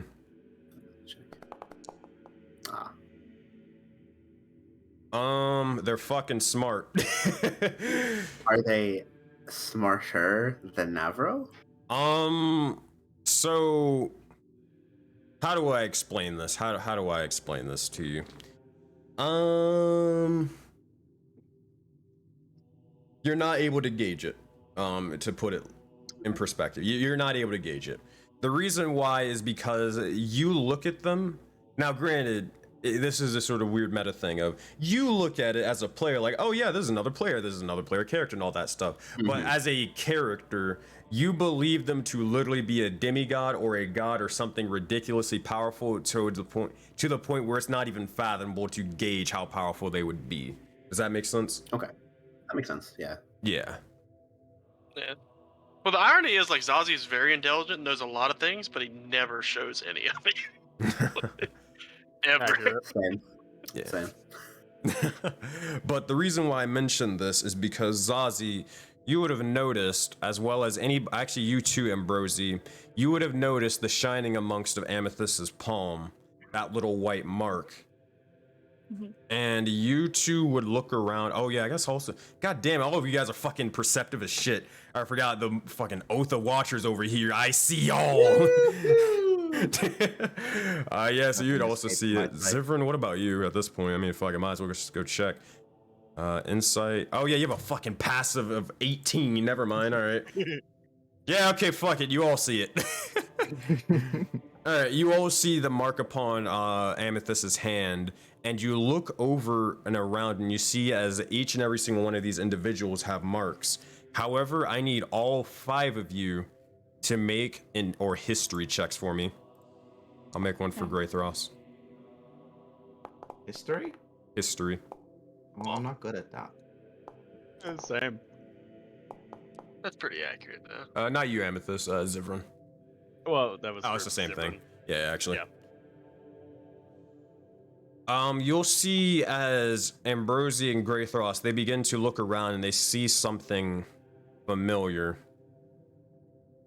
You look over Ambrosie, and as Graythros begins to approach, he looks towards the palm of Zephyr's hand, and you see a very, very familiar mark from long, long ago. A mark of this blue sort of swirling circle that you had saw when, well, no, I'll keep it vague for you, so everybody else, but that you had saw when you were in the plane of the water from long, long ago. You guys see this mark? I gotta go find it in the in-game content chat. So here's what I'll do. It's been a while. I know it's been a while for you guys. Here's what you guys can do. I'm going to Vesper and here, I'll just DM it to you. How about that? I'll repost it in the in-game content chat for everybody, but because I know you're not used to this sort of channel here, I'll just DM it. Boop. There you go. And for everybody in chat, you see this mark over here. It seems very, very familiar to you. You saw that on the woman who you talked to in the plane of water that you convinced long ago at the end of your journey. Yeah. Oh, interesting.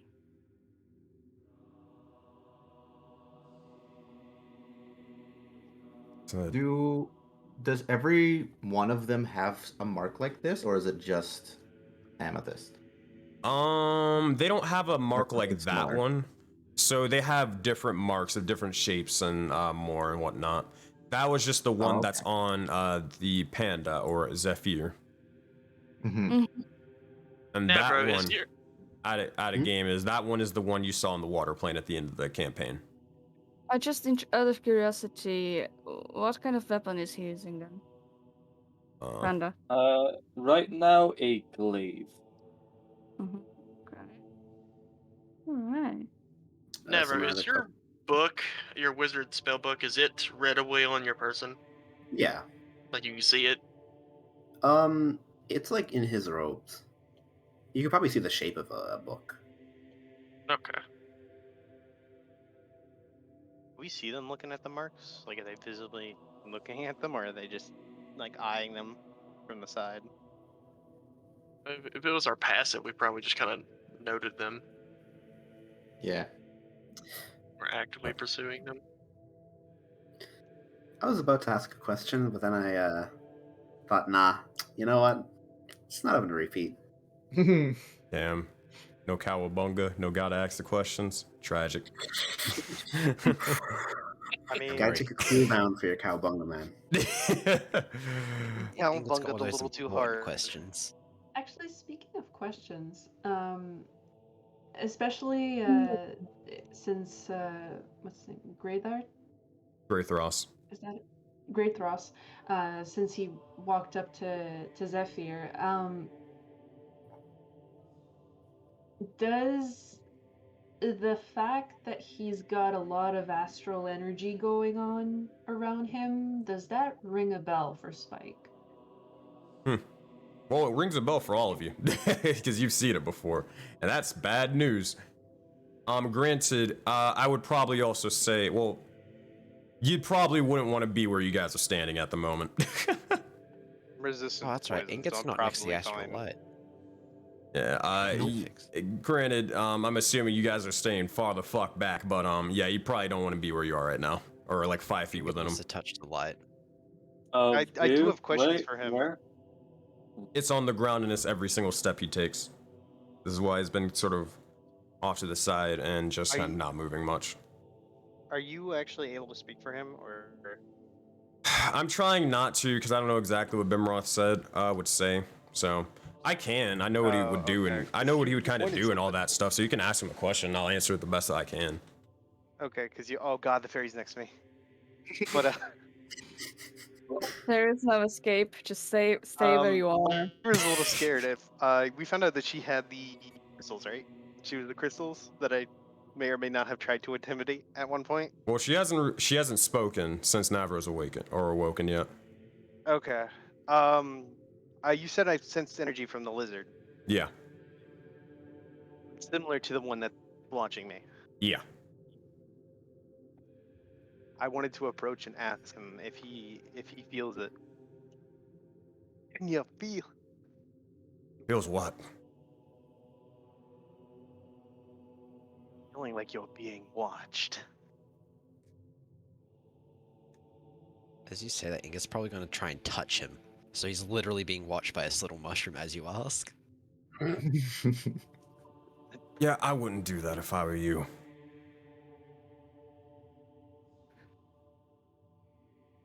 And he says that to Inget.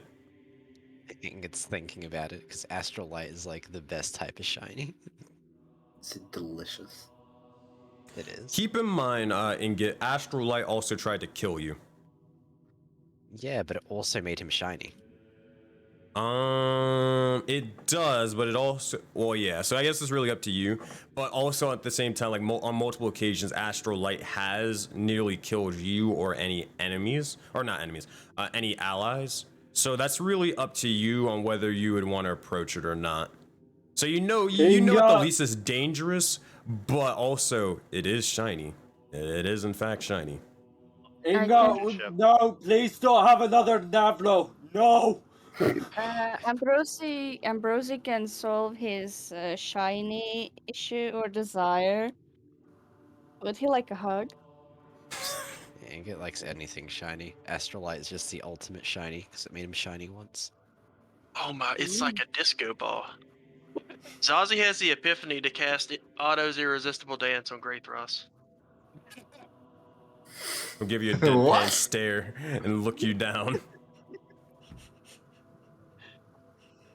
Oh, he cast it. No Does hesitation. that just mean Inget's more likely to touch the shiny now?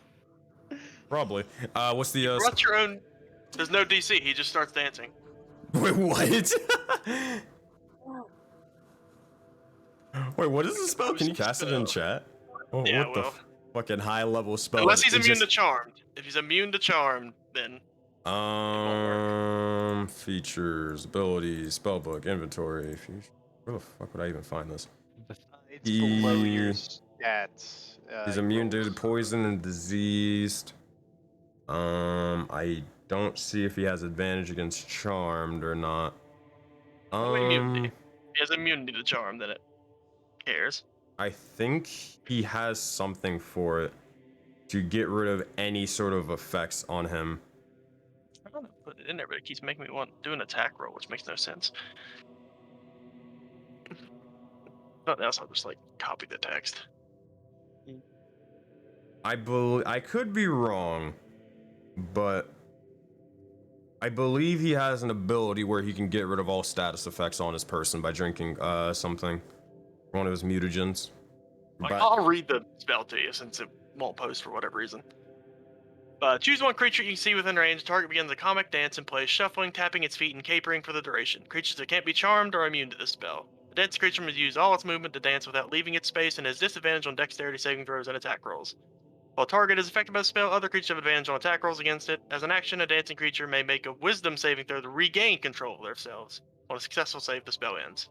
So he can try to get out of it after he starts dancing. Good lord. But he's got to start dancing. I think Greythross would just be, he'll probably just be a little like, what the fuck is going on for a second, and then he'll just accept it at one point.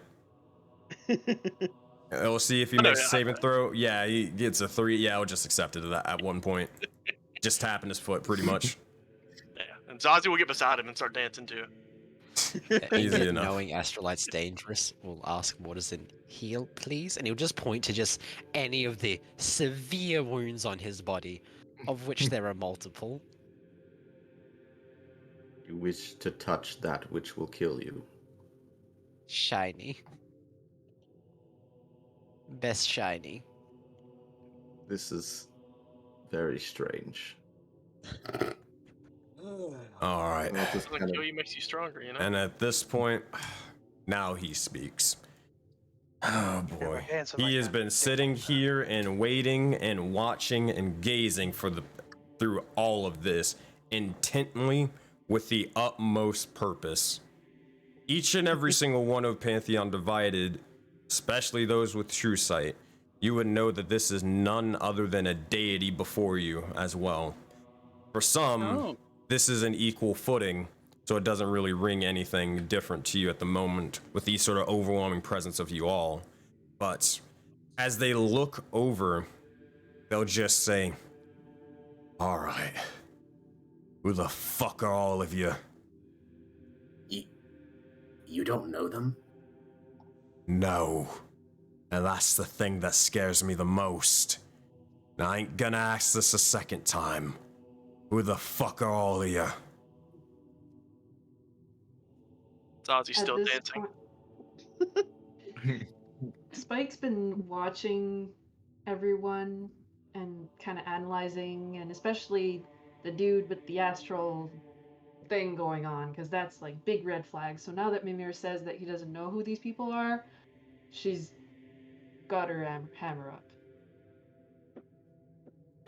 Like, we can do anything to them, Spike. Level 2, baby.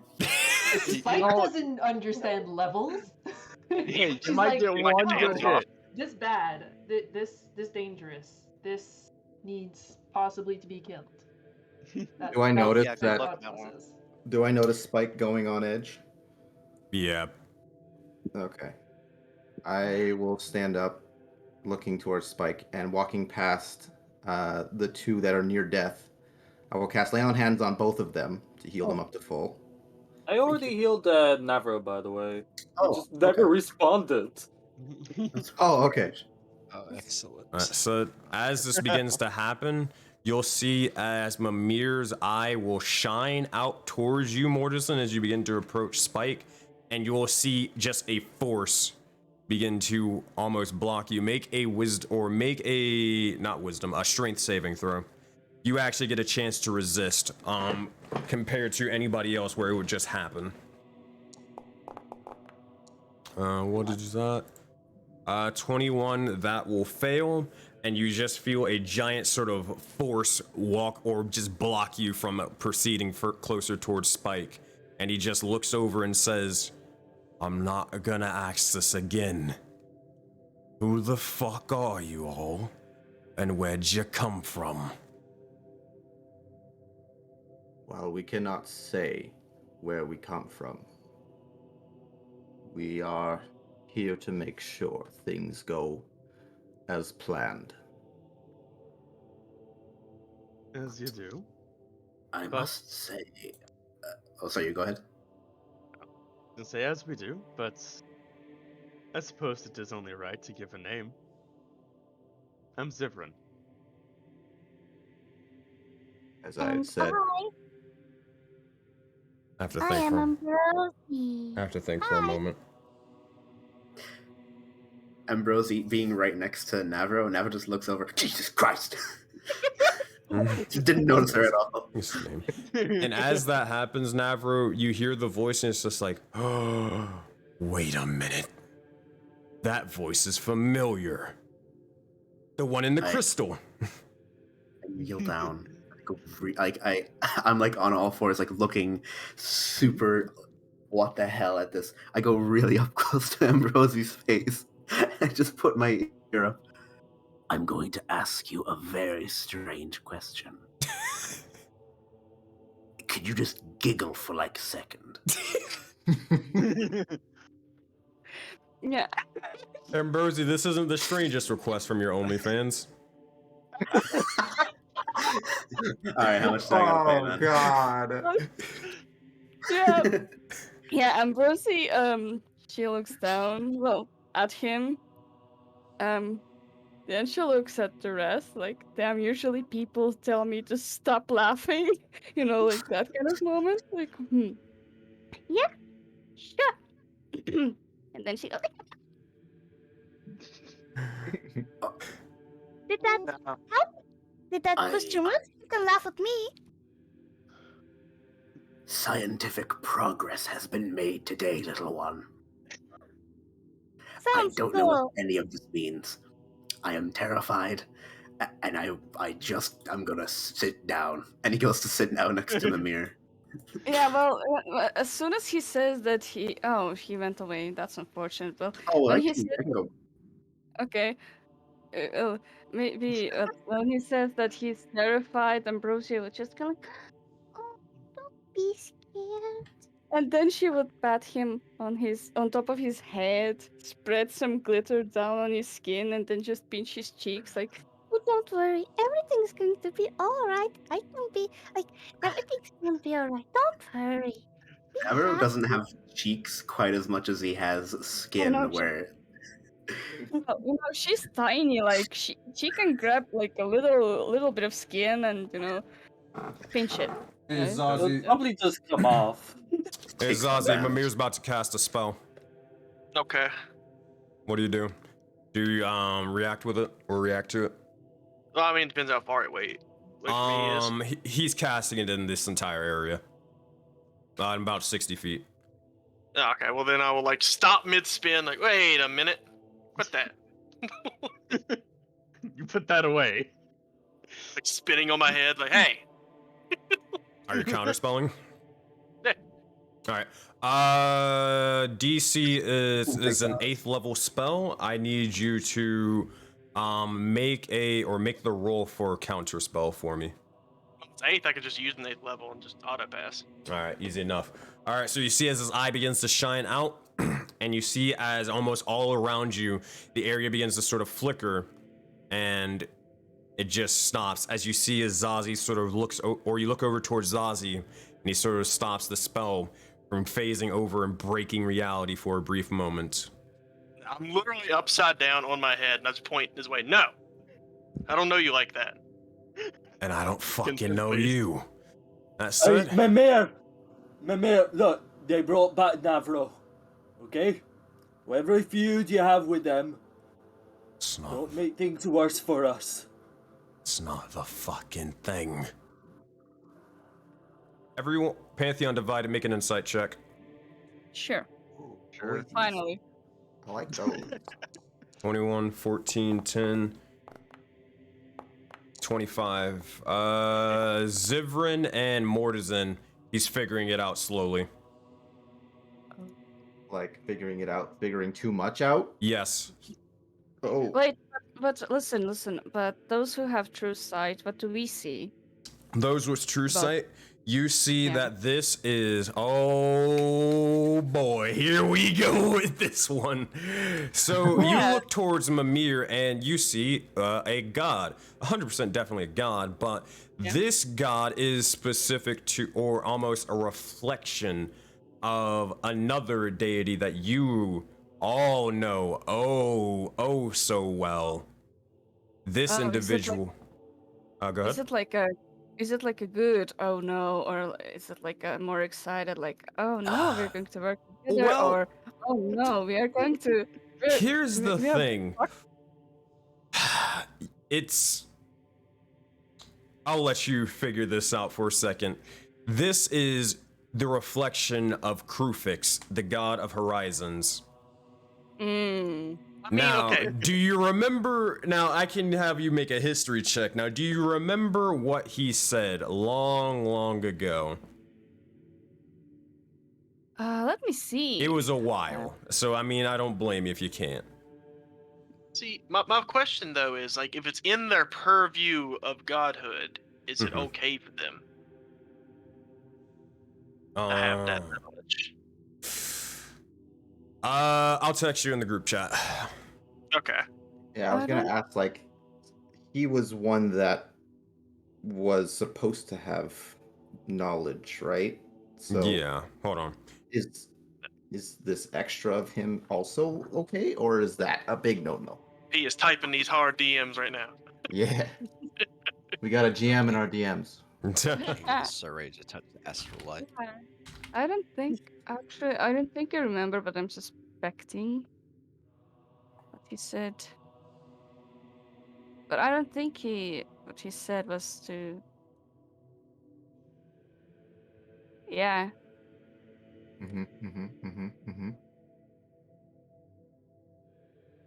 One second, we're reassessing new information. Oh man. Okay. Okay. Cool. All right. They're like, oh shit. Oh god. Oh no.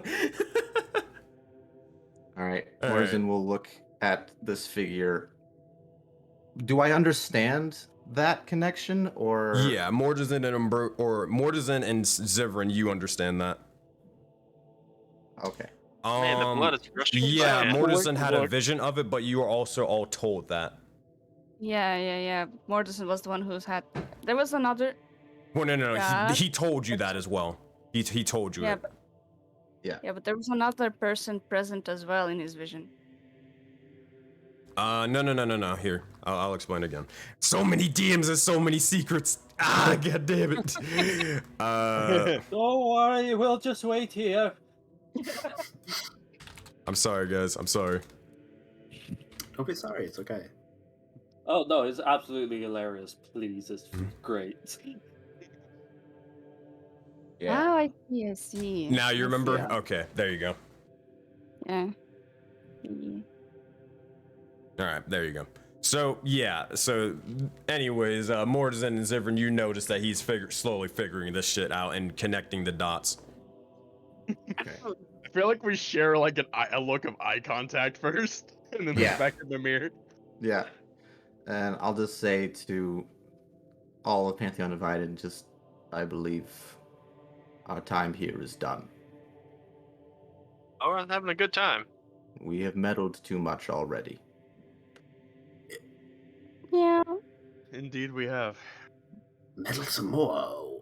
It Ambrosie doesn't looks, matter. Ambrosie looks extremely sad suddenly. You Am I feel still- a heavy pull on her head. Just a thankful one. While this is all happening, can Ingot touch the astral light? No. Am I still stuck in place? Or who? Mortizen? Yeah. From what exactly? You said Mimir had stopped me from moving closer to Spike. Oh yeah, there's basically a giant aura force from you moving to Spike, not like moving in general though. Oh, okay. But Gotcha. well, oof. Oh god. Yeah. I mean, it's an old trick, but fuck it, might as well try. He is going to cast a spell, and he is going to say, I suggest that you start talking and explaining yourselves right fucking now. He's gonna cast... Counterspell that one? Alright, counterspell it. What level? I'll go 5th level. Alright, that is too low. I need you to roll for it. Okay. It's an oldie but a goodie, but he's casting suggestion. So I roll my charisma, correct? Yeah, I believe so for counterspell. It's my spell. That's whatever your casting stat is. Yeah. How the hell do I do that here? I just click on charisma, right? So what you're gonna do is just go to the bottom right of your screen. You'll see like a little dice tray. I see a couple of like, dice icons. Just click the D20. You can add your charisma modifier afterwards. Okay. And yeah. Ooh. Oh no. Oh no. That's a 6. That is a 6. The Oh counter. no, sorry, that's a 12. 12. Plus 10. I believe that will not be enough. Yeah, that is not enough. So that's. I mean, has my reaction recharged? Your reaction would have recharged. No, now count spell then. What level? given I know spells, well, would I know? I guess it's not on my spell. I'll just go down one level. I'll go down to 7th level. 7th level? Oh boy. You're gonna need to roll for this, Zazie. Okay. Ooh. Oh man, you're She one. did 8th again, did he? He doesn't have another 8th one. I don't think. Oh, No, no, I mean the 1/8. Mimir did. Oh, no. I mean, I could do a 9th level if I have to. I haven't used my 9th level. I've used my 8th level. Which is yours, my friend. Hold on. 'Cause I'm gonna have to probably be the one to teleport us out of here, so I need that spell.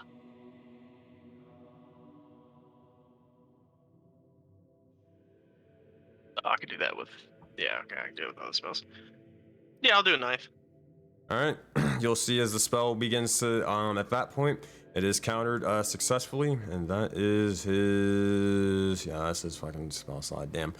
All right. That said, you watch as he tries to suggest the likes of Mortisan, Ambrosie, Zivrin, Zazie, and Graythros to tell them what he asked for. However, Zazie able to sort of redact the spell and can, or force it from sort of existing into this sort of sphere. That said, Like, really, stop. You are meddling with things you do not understand.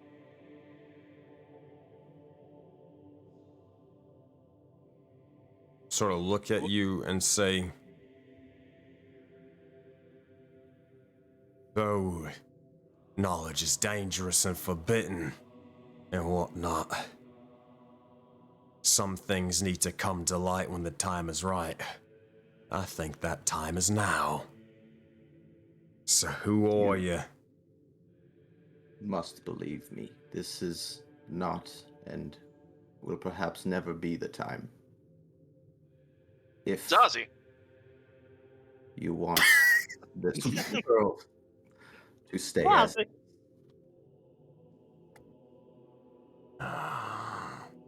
Make a persuasion check, Mortisan. Ah, fuck. Here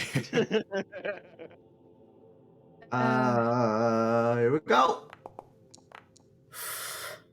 Not a terrible one. Anybody Not wants too to help bad. him?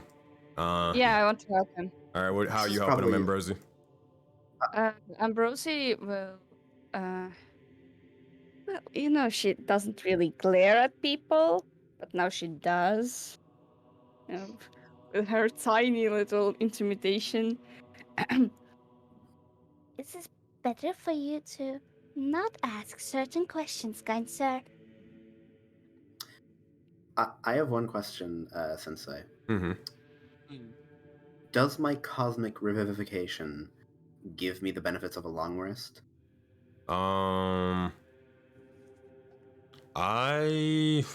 That's a good question. I would argue yes. I'd argue yes for now. That may be subject to change, but for now, I'll argue it yes. More than Or actually, you like a- actually. Okay, yeah, it would be. You're fine. Never mind. Mordzen, I'm pretty sure I can do it even if it fails. Mordzen, would you like a reroll? I could maybe get better. I'm at about the halfway point. You You have to wanna? take the new roll. I have to take the new roll though. So 17's not bad. Could be better. Do you want better? I mean, I'm kind of scared it's not going to work. That's the thing. Which we need it to work. Yeah, Ambrosie wanted to help. You I'm are pretty getting sure I can- advantage. You are getting advantage on top of this. So, if you Should want I just roll Mortisan- again with the advantage? Yeah. So roll one more persuasion check to see where you're at right now. 22. Okay. Better. So, I'm Mavro, not it's up sure to how you much what you better want I to can do. get from that. You can make this. You can make this decision after you see whether the roll succeeds or fails. So if this still isn't enough, I can try maybe again. reroll. Okay. All right. Here's the thing, though. Mortizen, is the 22 your final roll?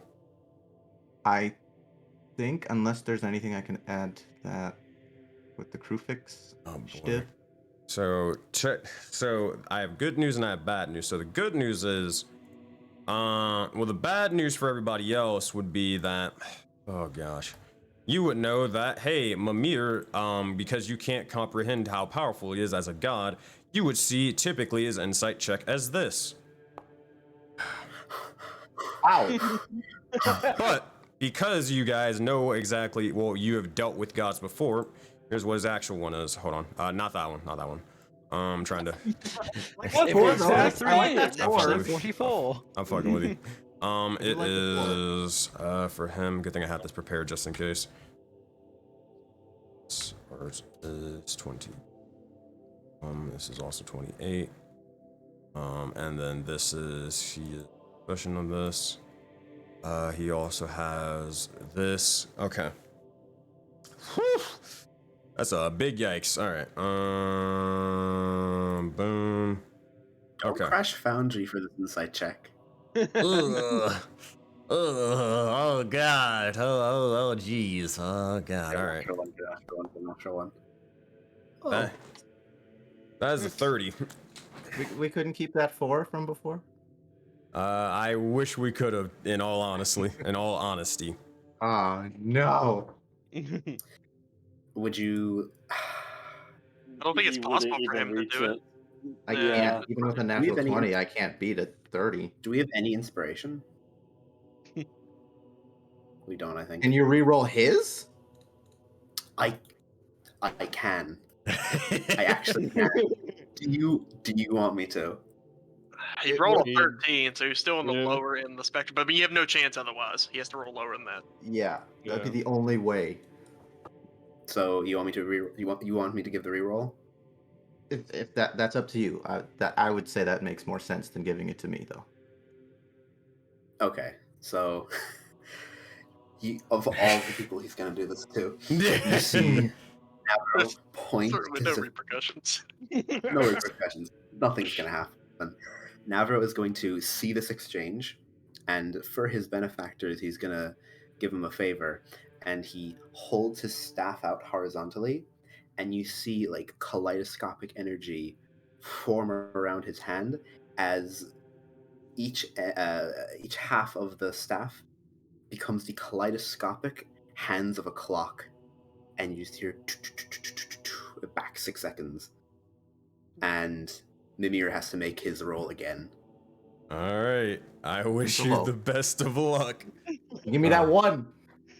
That 1 out of 10, man. I know. We need a 1. Give me the 1. Insight Or check 2. coming at you. Or 3. Close. Oh, God. Still 6 over. Oh, man.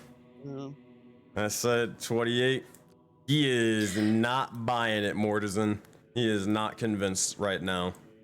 But he is willing. The good news is he at least still interested in what you have to say and what you're talking about. It's just that wasn't enough to convince him right there. Okay. Wow, in all these rolls, I forgot what I said. So, I don't know why, but for some reason, your faces, your names and whatnot, they're starting to become more and more clear. But the thing is, as the god of knowledge, the fact that I can't remember you, even if it is forbidden and whatnot, sort of frightens me. I'm not entirely sure if you're working with the other side of me in crew fix, but judging by that one's form, I look towards Mortizen. Judging by that light, I look towards Graithros and his sort of powerful and capabilities, and those other 3, and even the divine nature of her and him. Something's not adding up here. How would I not know of another god sort of in the presence of the Pantheon?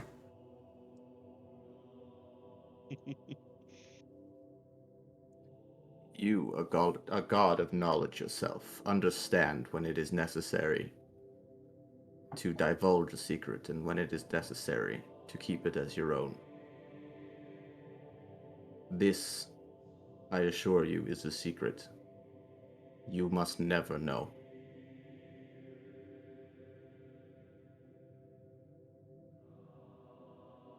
For the fate of everything, it must remain hidden.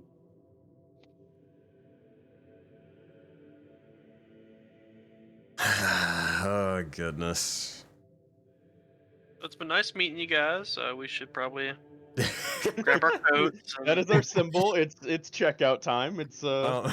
Oh, jeez. oh hey, look at the time. Everyone gather up. Let me get the incantations ready.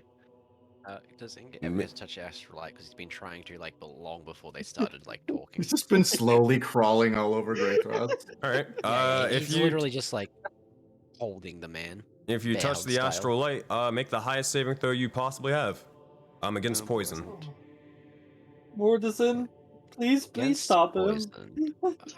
Okay. We're kind of occupied at the moment. God damn it. You don't need another Mavro. No. Oh boy, and Jesus Christ. Mavro, do you have another Great Ross time is level thingy? 3. How much I do have astral another damage does he do? Wait, hold on. It failed? Yeah, that failed badly. Oh no. Mavro looks over, rolls his eyes, Hold on and one you second. see I'm him moving your token slam- so I can see some.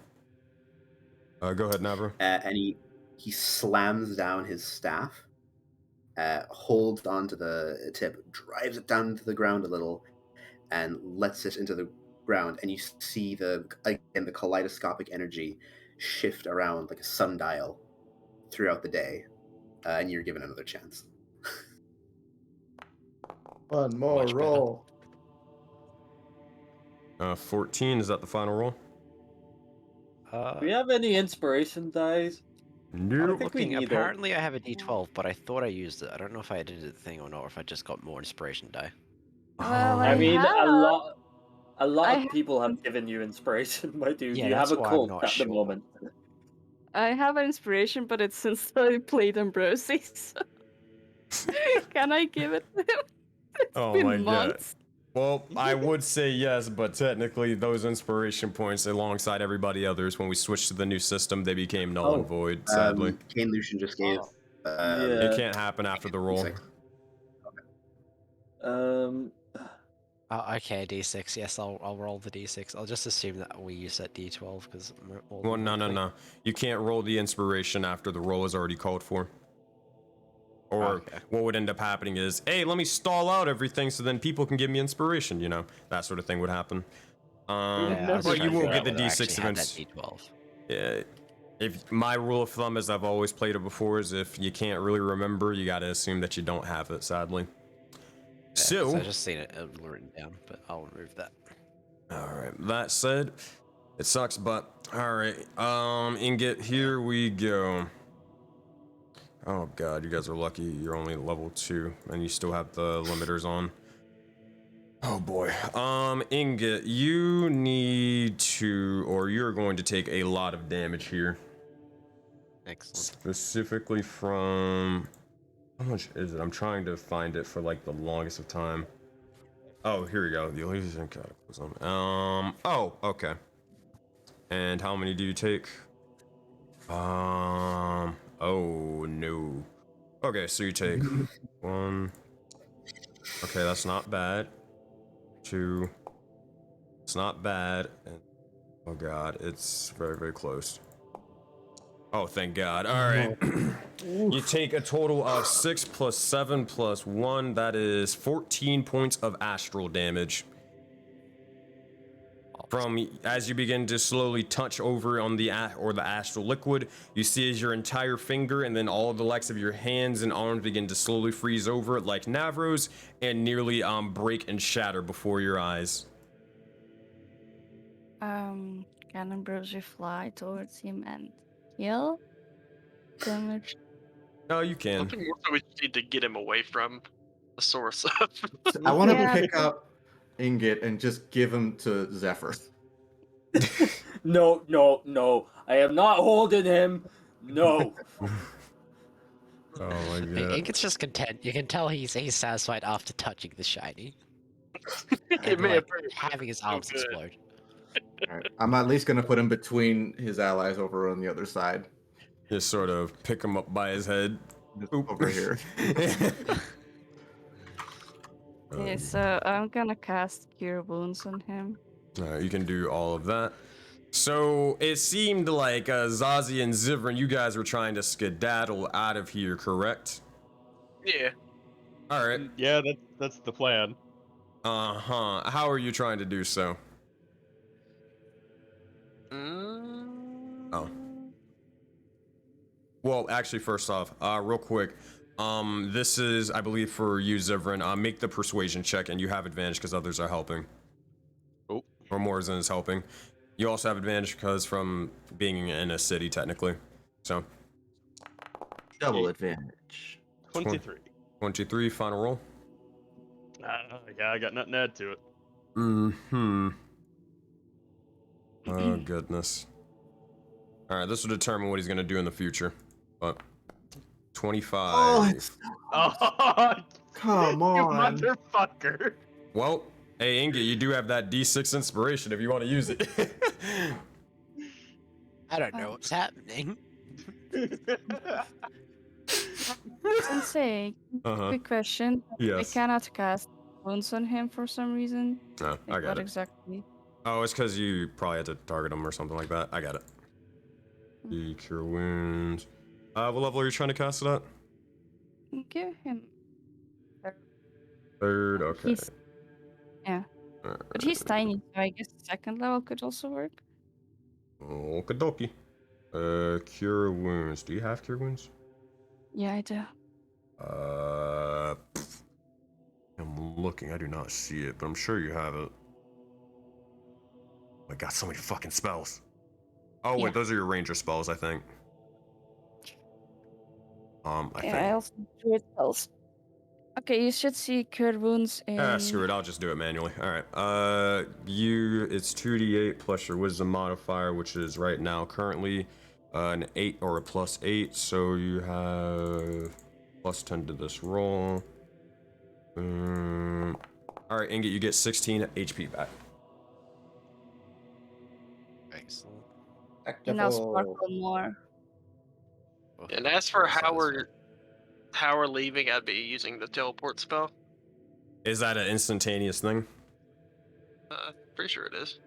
All right. That said, if that is the roll between Mimir and Zivrin, you will see as he is going to try his hardest to kind of counterspell it and to prevent it from.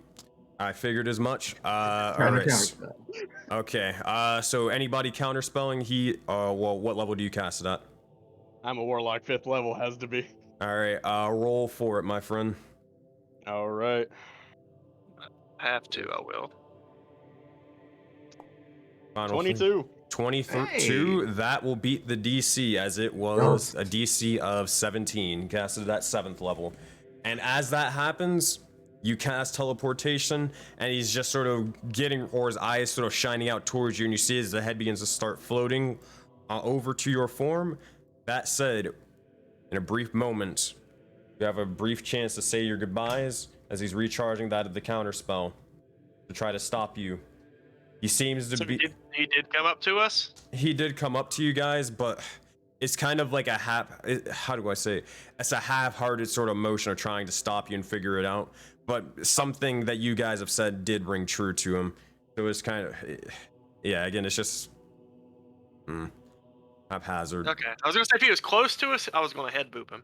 But is this going to teleport? Is this going to teleport all of us? Yeah. Well, not okay. The people that I choose. Yeah. Up to 8 people that I choose. Yeah. Okay, good. There's one thing I want to do.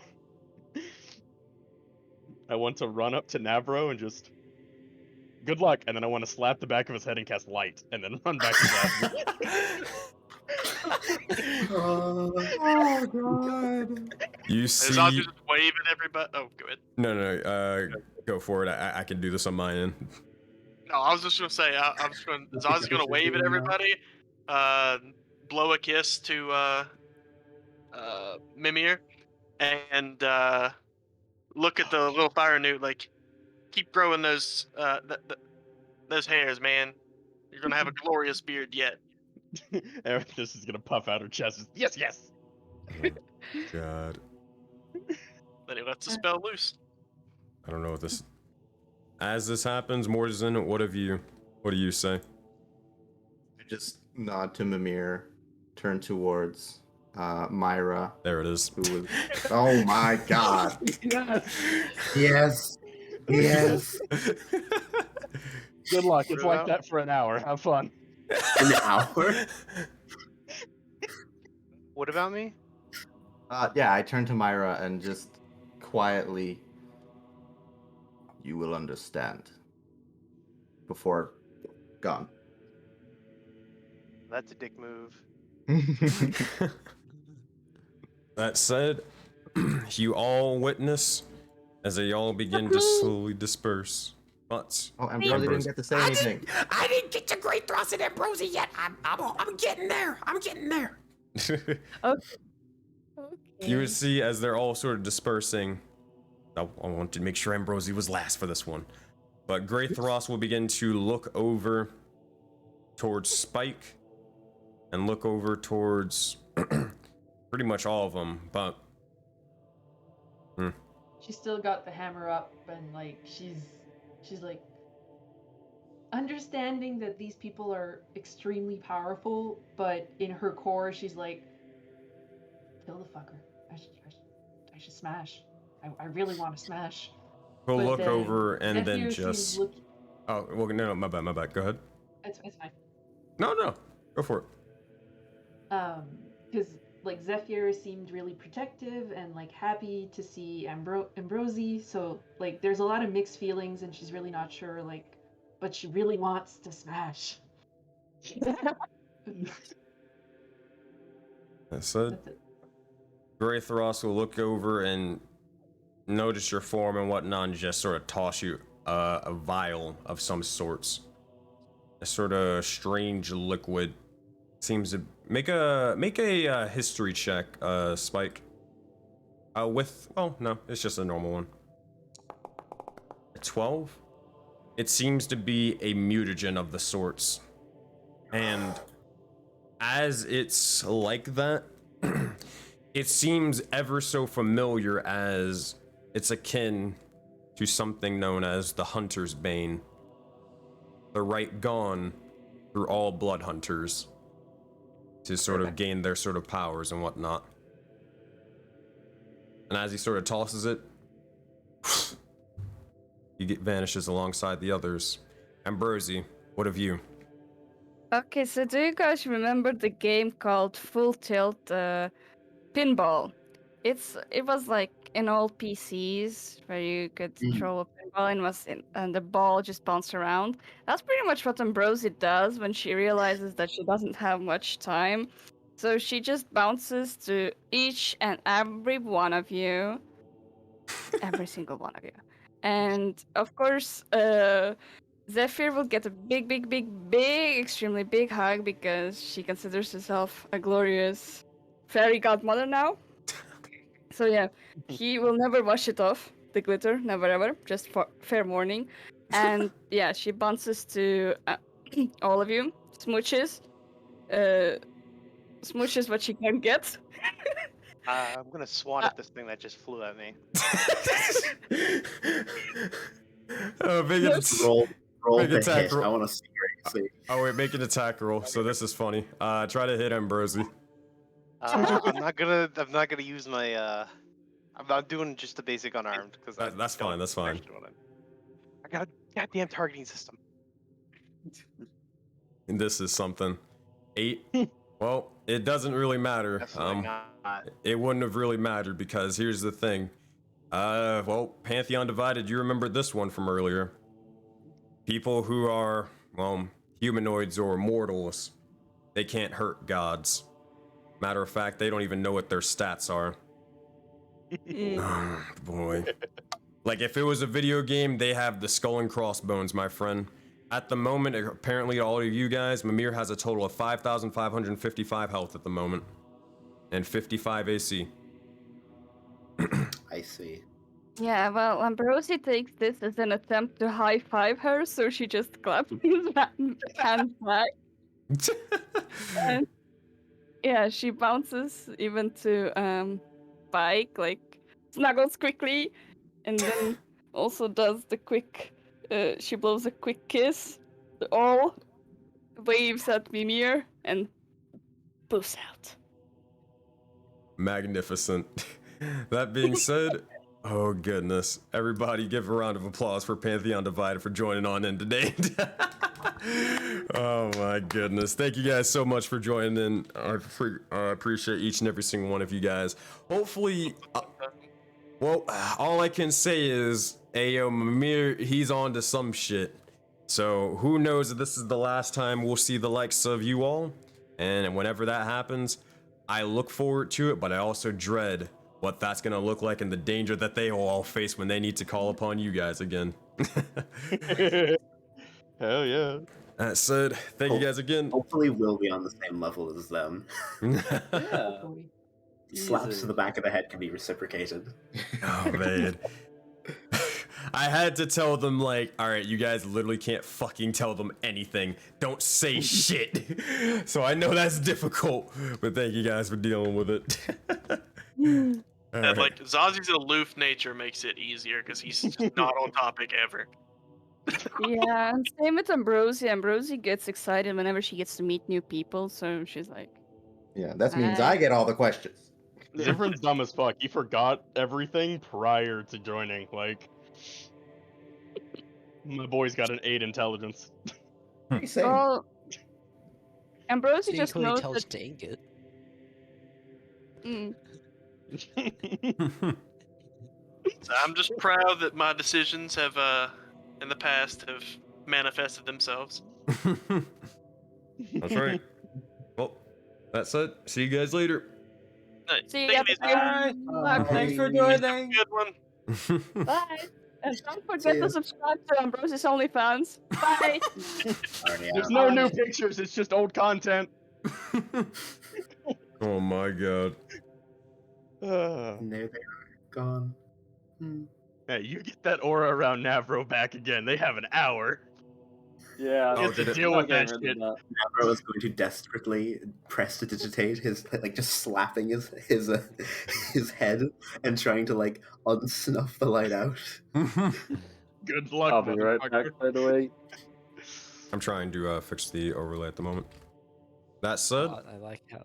as they all disappear, go ahead, Seth. So I say, I like how a god has the intelligence of a level 2 mushroom. Mm-hmm. It's quite hilarious. There's a fun saying. I'm surprised they actually didn't mention it. But I told them this at the beginning of their campaign, and I'll tell you this now. No matter how powerful anybody is in Project Aurora, whether they're a god, whether they're the leader of a country or whatever, they will always be dumb as shit. And that I can promise you. The entire Pantheon Divided campaign summed up right there. No matter what, they're always stupid. That said, all right. So Navro's head is shining. Mimir is at the moment. He's looking towards all of you. What are you all saying and what are you all doing? I'm going to kind of, it's been a tough resurrection. Navro's going to sit down near where Mimir was. And did I just move back? That's strange. And he's just going to say, I think what just happened now is more credence as to why I should be staying here. And hell, more credence as why you should go. Maybe you'll find out about them. Mm-hmm. Well, the thing is, even though you fucking died upon learning the knowledge, you're still here, at the least. And with that, that's the loophole if I've ever seen one. Shenanigans.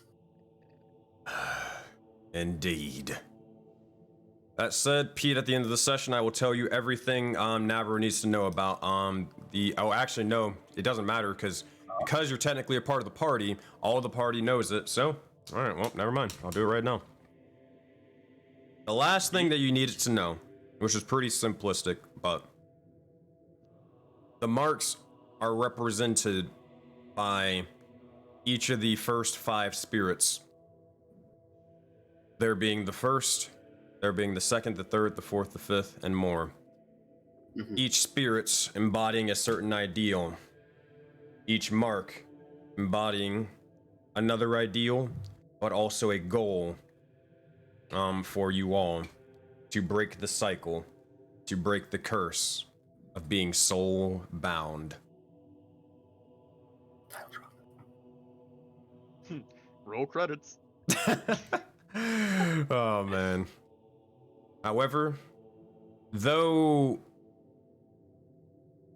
you know that this plays a part in it, one of you knows how to help stop it and knows how to defeat one of the individuals seeking your demise. They talked to them. They learned so much from a fellow bearkin, or at least a friend in bearkin form. That said, Spike, you have a little bit of information, but that's up to you whether you want to share some stuff or not. Right, so let me go back a second. What did I miss?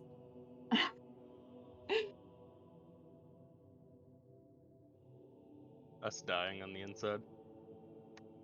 No. Navro's dead again. He asked another question. I thought Mavro, no! I thought it was absolute comedy that as soon as he got back from the dead, he literally just started asking more questions. Yeah. Hey, look, man. Mortisan had 3 more arms. That's 3 questions. He's a genie. And besides, regeneration can bring back arms. That's how it works. That's how it works. Yeah, that's totally how that works. Yeah, Keep that idea up. You're gonna leave me limbless, he says. Nah, he can it's use fine. his legs. He doesn't need those. Yeah, Surely a god can regenerate arms. You know, it's just an arm. It'll be fine. That's Nothing Yeah. special about them. Hardly Just use like they'll mage just hand, be a it's fine. severed head. MMA is just a head. That is true. It's Yeah. not like there's no precedent for having no limbs as a god. Right. Yeah, Come on, absolutely. Mortisan. You got this. That said, what do you all say? And what do you all do as you all stand there in this goddamned arena once more? Amethyst is just looking at her hand. Just staring at it. Myra's gonna approach the mirror and finally start shaking, just saying, "Let us leave." It's gonna touch the back of Navro's head. Never leans into it. Hell yeah. Yeah, Zephyr is just going to stay close to. Why am I forgetting names? Mavro? Mavro, yes. Why did I forget? Mavro, and he's just. I think we could do with some rest, and then get out of this fucking place. I'm not sure about you guys, but I think it's enough for one day. I think I'd rather go back to sleeping in the cold. Well, I'm hearing 2 different things. I'm hearing I want to leave now and I want to leave later. I'll be fucking honest with you. After the shit you've pulled, I don't think you probably should be in here any longer. But it's cold outside and sleeping there. Well, we got the carpets now. Has the chair been remade? Not yet. Sensei? Darn it. Or... No. I was thinking of the raid boss. Mavro quickly does one thing. he takes out the two strange coins he had found in the cave, twiddles them in his fingers a little, and hands. He's very trying to like coyly not show them to Ingot. Gives them to Zephyr. What are they? Two coins. I think they're the Auroran coins. I think Oh they're called. yeah. Soul coins, yeah. They're not shiny anyways. They're very, very dull. Okay. Yeah, I was That's thinking canon it would have only to be now. for it then. They've always been. Um, It's in my nose, jackass! Messing with They you. reflect off Navra's head though. Never hands them to Zephyr, and you take good care of these. I found them in the cave, and something tells me they're different. These are not for goods and services. Why are you giving them to me? Because the only person within 5 feet of me is Ingot, and he will eat them. That's not exactly what I mean. Why are you giving them to me and not keeping them yourself? What use do I have for trinkets here? I'll have my spells, my mind, and... Oh, did you Oh, say you were going to stay to all of yeah, us? I didn't. I was gone. I asked what happened. No, didn't he? Did I not say it? That No, Yeah, as in I you said it I the last, disconnected. Oh, last session, yeah, but you Yeah. didn't say it to all of the characters. Oh, right. Oh, Okay, I yeah, and then apologize. you brought them in for the apologize. final question, I and then, never yeah. said it in character, yeah, to them. Yeah. Yeah. Not all of them, yeah. Never realizes he's a bit too forward, or he's too ahead. I remember now. And he stands up. Am I able to, like, does my prestidigitation work on, like, unshinying my head? I'll be honest with you. Not really, considering I would just say, oh, you can maybe make an Arcana check or something, but Zivrin's level 20, my friend. It's Too not. strong. You And guys he's an just going- actual god of light. You really can't, my friend. You really can't. He This will is a forever be the Teletubbies baby in the sun. For an Yeah, hour she's going anyway. to college now. Too bad it's not permanent. Yeah. It's not I permanent, but... mean, look, man, if I could make it permanent. But Mavro stands up and kind of moves away a little bit, so the whole group is in clear view. I never got the chance to say, but events around our encounters and what just happened now have shown it's too dangerous for me out there. I was having a conversation with a dear deity, and I've decided I'm staying here. I'll watch over while he is away. but we need you. It's dangerous for all of us. Everything is messed up, but we need you. And you know why we're doing this. And while you were gone, I learned some stuff. A lot of stuff. And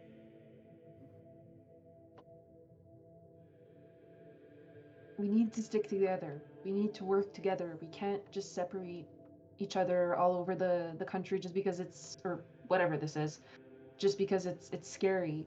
We have a mission to cleanse this land. We need to fight this thing. You know what's at stake. You've seen it. I've seen it too. I do, but And it's only I'm by not- working together that we're going to be able to do it. We need you. I know. And here I'll be doing my part. I'll have my knowledge. But out there in the fray, against zombies and more zombies, what'll I be able to do? You can I will blast be of them. more use here than I ever could be. I greatly appreciate your value in me, but Knowledge is useless if you can't apply it. knowledge is power, and power is dangerous. We've seen that just now. If I'm ever going to be anything like our little friends there, I need to study. I need to see things. Maybe I'll go out for some beauty, but I don't want to die.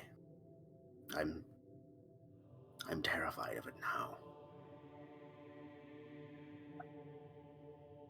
But so many will. So will you just be... It's not just about us anymore.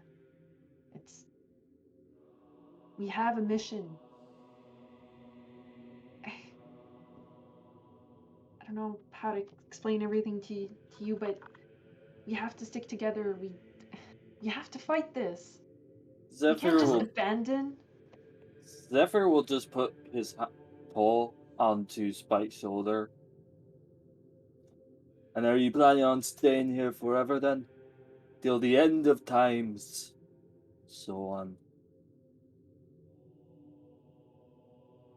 Are you speaking to me or? No, I'm talking to Mavro. While you have your interest in the masses, I care for you. I care for all of you. I'm not here to save people. Perhaps my growth has shown otherwise, but I'm still at heart doing this for revenge. Well, whatever your reason for doing it, still the same end result. That's true. But the die's been cast. Here I'm safe. And out there, I'm not. I greatly appreciate your value in me. But I'm not letting myself die again and again. I didn't think you were a coward like that. She's just gonna walk off. I've been brave for a while. It's gotten me killed. Maybe being a coward isn't so bad. Zephyr will just step up to you and lay his hand on your shoulder. Stare you in the face a bit. Scowly, but...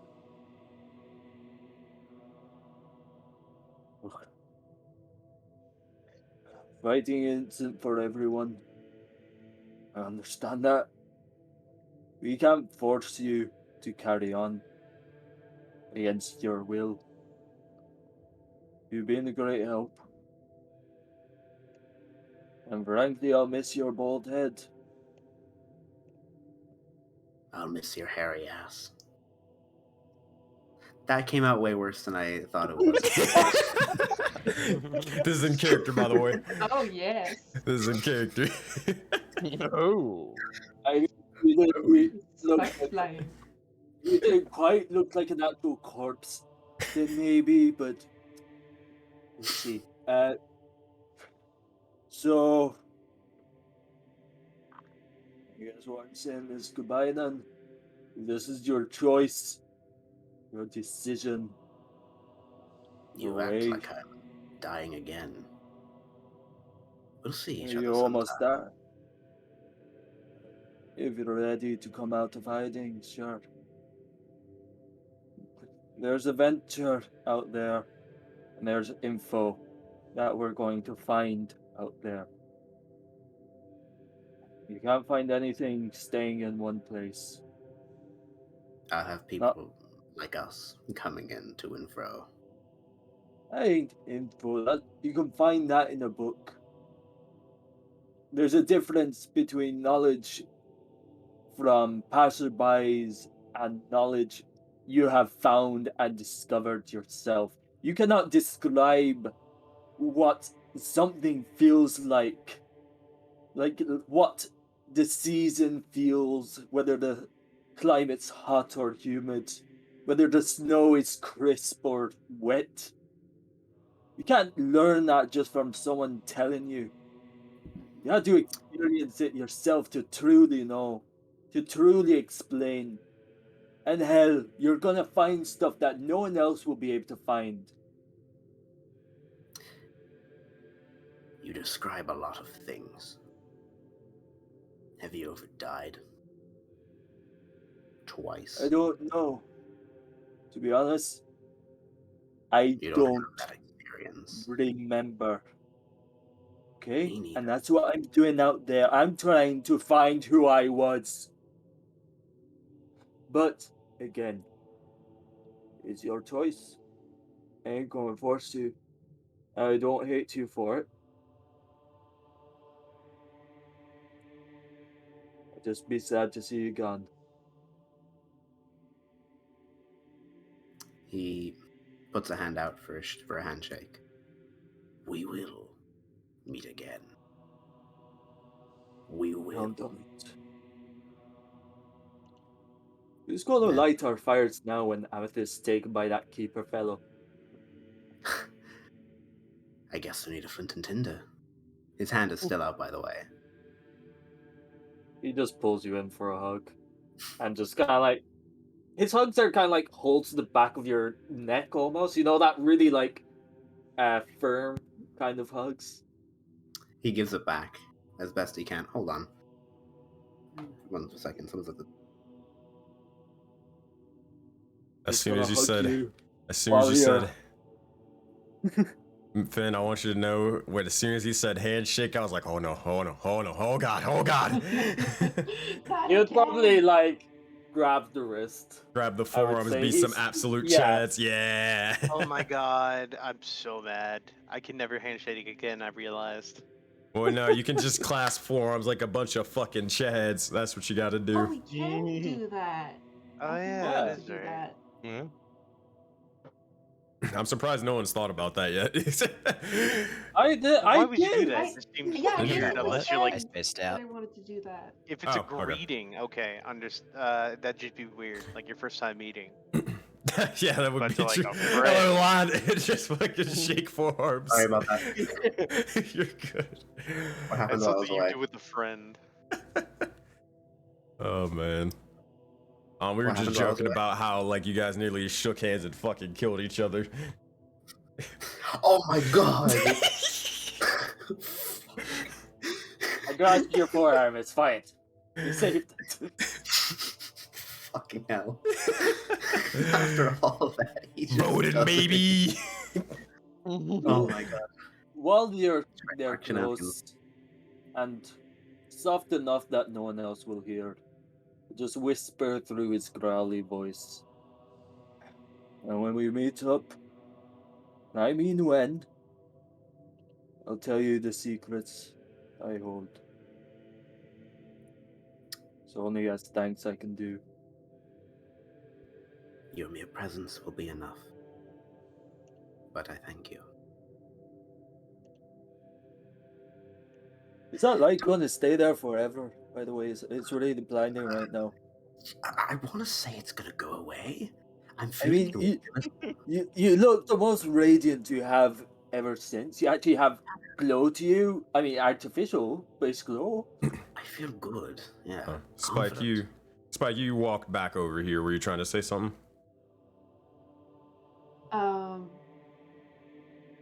I'm still trying to decide if Spike would actually try again, but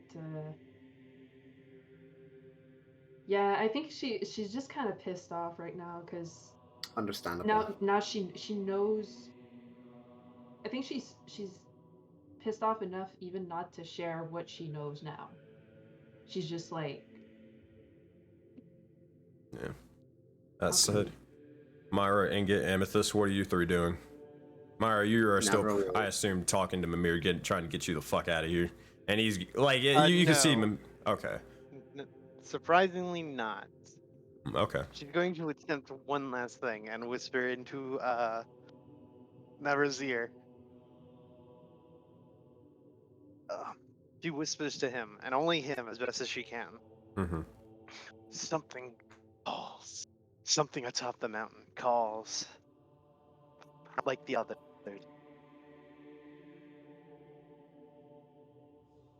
Well then, It beckons to me. Even here, it watches. do you know its name? I whisper back. I only know gold.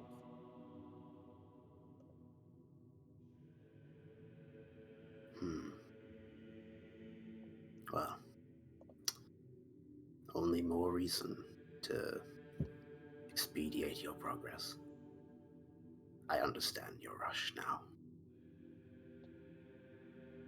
Will you be okay?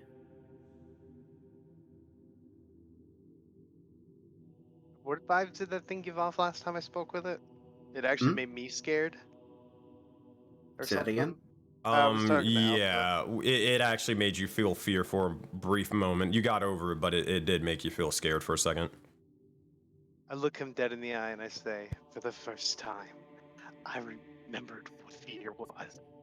I would walk away. Then you're alive. And I walk to Ingot, and I kind of crouch down a little to meet his gaze. Ingot, I'm going to be gone for a long while. Now you behave, alright? Ingot shakes his head. But, like, no. As in, you're not going to behave? Yeah, he shakes his head side to side. He's like, nah. Honest. I respect the hustle. When I meet you again, I'm going to have the sun for you. Ingot's eyes just expand. It's actually rather horrifying as the flesh moves. Not just his eyes, it's the holes expand. It's like a wound. Ugh. Kitty. He taps the side of his head. It'll be just like this, only much better. Shiny. Ingot puts his hand up and starts rubbing your dome. He leans into it. Shiny indeed. And I turn to Amethyst. While being rubbed, just like, you there? I don't know why, but I feel like you had something to do with that. I don't know. Well, despite ignorance, thank you. You did something there, I feel it. Now, you're going to keep getting into trouble, aren't you? Well, of course. Don't change it.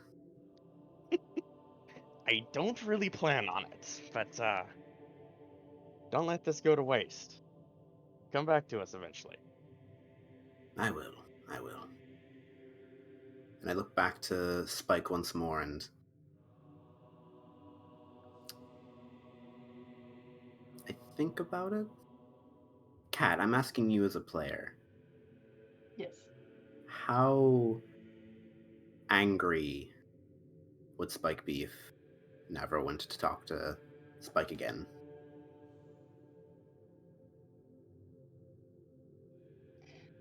She'd be okay, but she's not gonna attack you. Okay, she wouldn't be like, oh, whatever, doesn't matter. Fucking She's shut not up. Ingot. No, I'm fucking. no, I cave a skull in. she's because the thing with Spike, she has really really low wisdom, but a pretty decent intelligence.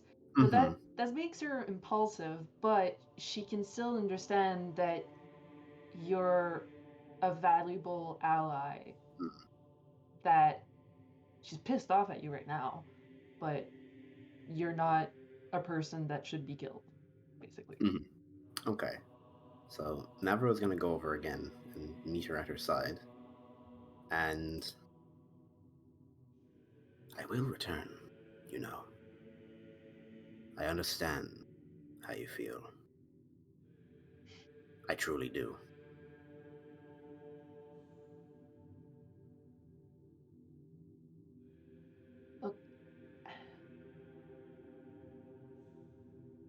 I'm not the boss of you, I guess. But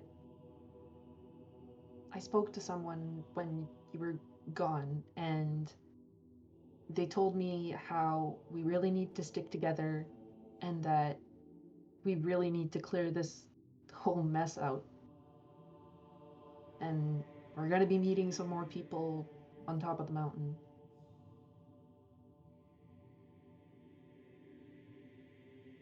I don't think you're making the right decision. But I understand. it's your life. I don't think it'd be wholeheartedly the right decision either. I'd rather be out there, toughing it with you, bashing undead with chairs, with furniture. But And what happens if we die out there while you're here all comfy in your little arena? I hardly doubt that Mimir won't let me know. We don't know how these things work. Shit can happen.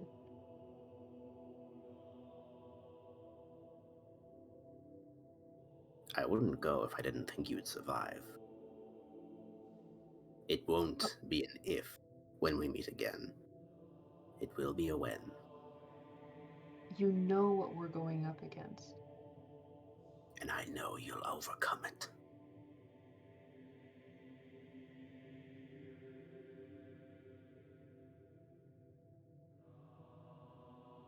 As I said, it's your decision.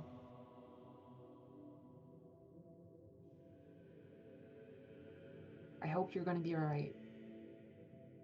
And I hope that it's actually true. You better not just sit on your ass and do nothing while we're out there fighting and freezing our butts off. Like, you better learn stuff, okay? I'll learn as much as I can. And if I'm anything like Hedzo over there, I'll be doing pretty well. Here's one thing. And he takes out the not often used spellcasting focus he had at the beginning of the game. A piece of sharp metal, maybe a bit of an axe, that's been rusted away, and you can still feel there's like a bit of magic imbued in it. And takes out of his pocket, takes off the dust a bit. When you think back to me and you want to know I'm still around, hold on to this. I'm still here. I don't quite rightly know why, but that little piece is an heirloom of mine. Aside from the stick in the clothes, it was the only thing I had.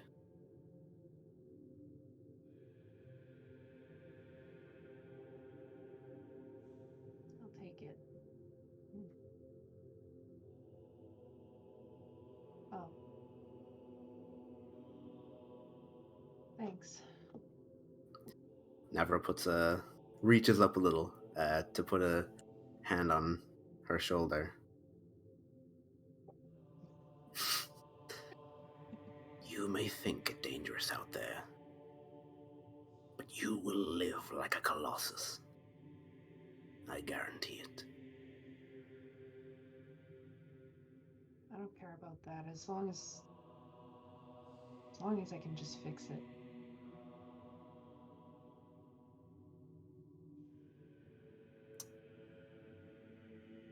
You will. You will. Yeah. And Mavro will walk back to Mimir. Nice. I have just one question before you lot go off on your own way. Here he fucking goes again with his goddamn questions. What is it now? Points up. That seat over there, that big seat. Yeah. Can I sit in it? Wasn't it dismantled? Was it? Yeah, it's dismantled. Could I have a seat here? I can make that happen. I can reset the arena for you.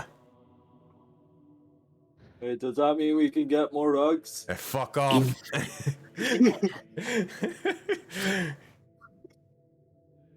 Now I know that they dissipated, but I do have a steel chair in my inventory. Nah, it phased. Yeah. I want to fold it out. Just sit. Use I've minor already tried illusion or that. some shit. Hmm? Use minor illusion or some shit. I don't know. I don't think Mavro has the knees to like fake sitting on a chair. That is true. Yeah, he made a strength check. I mean, who fucking knows? Maybe he has the core strength in the Made a knees. strength check. Fuck it. All right. For one final thing, Mavro is going to, boom, right behind his ass. He's going to cast a steel chair with silent image. Are you and doing it? he's Wait, hold on. going Are you doing it here? Or are you doing it up here? I'll do it up here. I'll climb up here. All right. And I summon a steel chair, and I'm going to pretend to sit in it with a strength check. Would that be athletics? Yeah, I would say this is an athletics check, or honestly, this could be a deception check because you're using the bit of magic and stuff, so you could just make a bigger chair so you don't have to lean farther or that far down. When can I use? Okay, so I'm gonna make my deception check.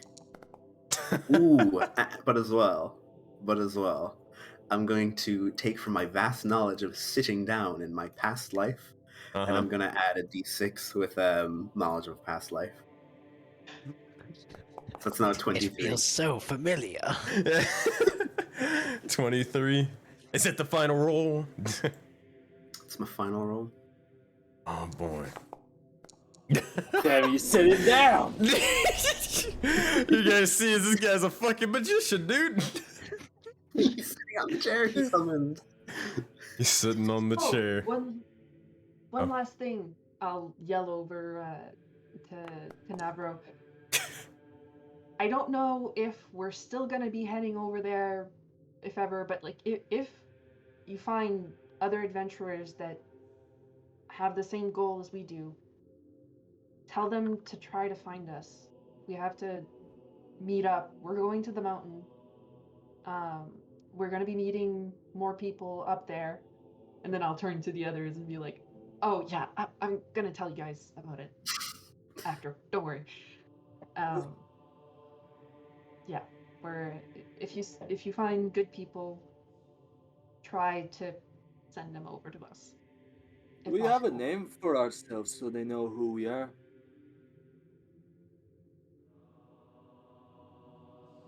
Oh yeah, by the way, guys, I know my actual name. Hey, what? Yeah. How long was I gone? Yeah, like 5 minutes. It's, Oh no. Time is weird, but Actually, well, I'll think about it. That probably would be kind of helpful. What would you name yourselves? As a group? Maybe, yeah. All right, guys, I got it. Tiny. I got it.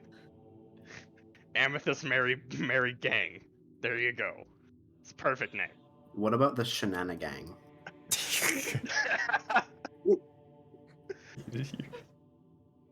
oh no. What about the Descent? The Descent is actually unironically pretty good. It is. Yeah. I was thinking of Ascent, but Well, you know, yeah, it the doesn't funny sound thing like about us. the funny thing about that, the kind of comedy is that you all are heading to Yggdrasil. You're gonna need to go underneath the tree to sort of find the rest of the pantheon and the gods. So, as stupid as it is, the descent kind of fits. But we were heading to the mountain. That's true. Yeah, I got life. to do. The mountain in Australia. We walk down to get up. All right, guys. How about we're the ascent when we go up, and we're the descent when we go down? We just have an evolving name. What are we when we're A roller seeing coaster? That just sounds like life. Yeah. Oh, Yeah. fuck, this Spike know what a roller coaster is. You know, Right, yeah, I mean, yeah. you know, it's a the bit- mine carts going Yeah, up and just a down. mine Yeah, cart, yeah, yeah, yeah, It's yeah. a bit Go like fuck yourself. it's a bit like a merry-go-round, you know? That's Or a less Ferris likely to exist wheel. than the roller coaster. Oh man. Oh my god. What, you've never I been was to Disney joking, World, brother. Mimir? I'm gonna need you to stop breaking the fourth fucking wall. It's already broken and shattered itself. You're gonna Oh. render it in shambles. Oh, we need to make Aurora World that thing. We need to ride in the spirits. Oh, they're like little We teacups. need to have shield teacups as well. God We need damn to it, have like Finn. little roll-off minis. And maybe some Hana gun slinging. You know, where you're kind of queuing the water, going it up. You could have two of them. Yeah. that'd be good. Gun? What's Oh. a gun? That said. So are you calling yourselves the Ascent or the Descent? Which one? I prefer decent. Yeah. Because we Just are that. kind of a decent group as well. We are? Yeah, We well, are? that's why we have the decent in there. As Zephyr is saying this, Sensei, can I still feel the thing inside of me? Yeah. They never got it out, sadly. Yeah, That was well- the perfect time to be able to get it out. They had I mortars in know, there. I was asking them. I was just Yeah, like, where did that go? yeah, just look at it. Yeah, that's all you're gonna do. Fuck you. Yeah, well, Ingot's got a plan. Ingot's real smart, you know. If he can feel really is. inside him, Uh-huh. he's going to cut himself open and rip it out. Right What I now. was gonna do. That's what I Well, was yeah, gonna I think do. we, now. I think we We've said already we had tried a we rolled a intelligence or a wisdom check one of the last time we thought about this, and then you basically figured out like if you try to cut like a portion of yourself off, then it would just move before you would do it. So his plan is because he could feel it in his stomach. He's not trying to cut it off. He's going to cut a hole, and then launch his hand in and try to rip it out with his hand. It's not inside your stomach. It's more of like kind of on your person. Imagine like a bug crawling over you. That's kind of what it feels like. All right, I thought it felt like it was like inside me. Nah, good idea though. Good idea, but nah. Ingot's still tempted to try. Cowabunga. But alright, so let's chalk it up to a vote so we can get a move on. So, Zephyr, you said the Ascent. What about you, Myra? I said decent. Decent, yeah. Oh, my bad. It's been a long fucking day. A couple of days. What about you, Myra? I think we should just go with whatever they want. Alright, I defer. What about you, Ingot? Tiny. Alright, that's not a fucking answer, but alright. Amethyst. Descent, yes. Alright, that's 2 for the Descent, 1 for Shiny. Spike, what about you? Cat really wants to say shiny, but Spike would defer to what Zephyr and Amethyst said. Alright. I'll look over to Mavro. Alright, I know you're up and above everyone right now, but you're fine with the Descent. What comes up must come down, my friend. Well, The Descent will do fine. that's the fucking case. Well, it's been my honor sort of dealing with you chuckle fucks, but it seems to be that this adventure's only beginning. So, the Descent, let's get a fucking move on. And with that, you see as Mimir's eye begins to shine a bright white light as it takes you, and you see just a tiny golden light shining above, sitting and waiting for their next journey to come. And that said, Zephyr would have gave a nod just before going. Mavro, you're able to see one, and you reciprocate a single nod back. And as that happens, you all begin to, one by one, drop down in the likes of the snow, buried underneath it, breathing heavily and more, getting a hold of your surroundings as you appear back in the Azure Taiga. But as you begin to recall and look around and just recall of all of the sort of things that you've gotten through, from finding yourselves all locked away in some random mine shaft, to eventually fighting the likes of a gibbering mouther and taking him to a fucking pain train, slaying enemy by enemy, and also making a couple of friends along the way. You all feel stronger and more powerful as a shackle is broken, and you all reach level 3. Woo! And that said, that is where we will end session 10. Wait, hold on, Sensei. Let me say the word! That's where we will end today's session of the Ascent. Boss, do you remember the one thing I said to you before? What was that? Oh. The That said, alright. Zephyr, Ingot, and Zephyr, Ingot, and Myra.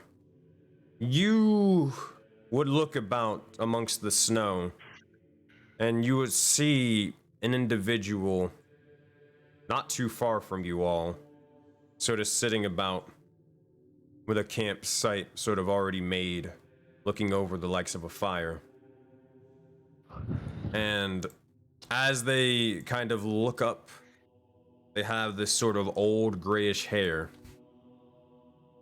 And they seem to have a massive sort of sword behind them. As you all see this individual. Wait, is he back? Is he back with the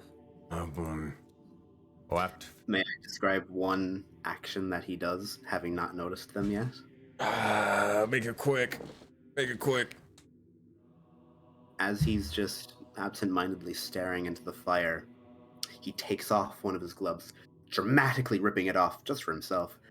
And you see on an old, strong palm a black star.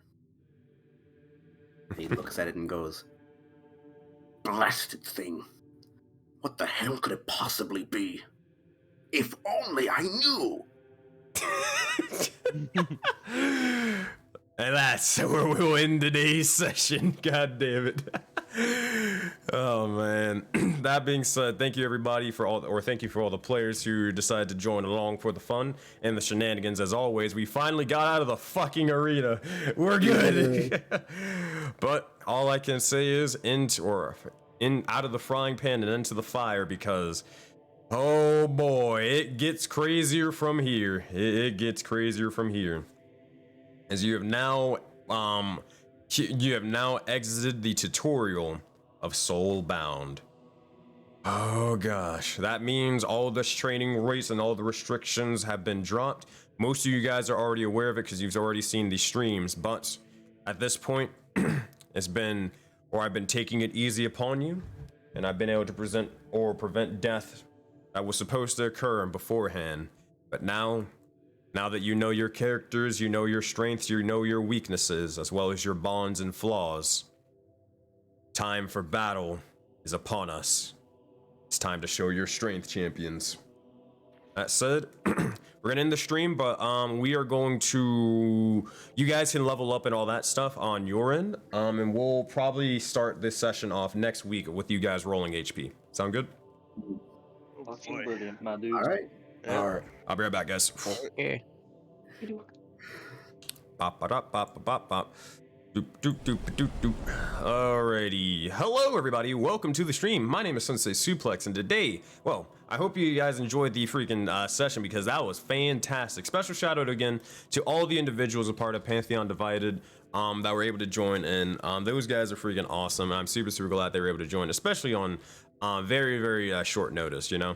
Very, very short notice. So thank you guys again, but also thank you guys again for watching. You guys make this whole thing possible.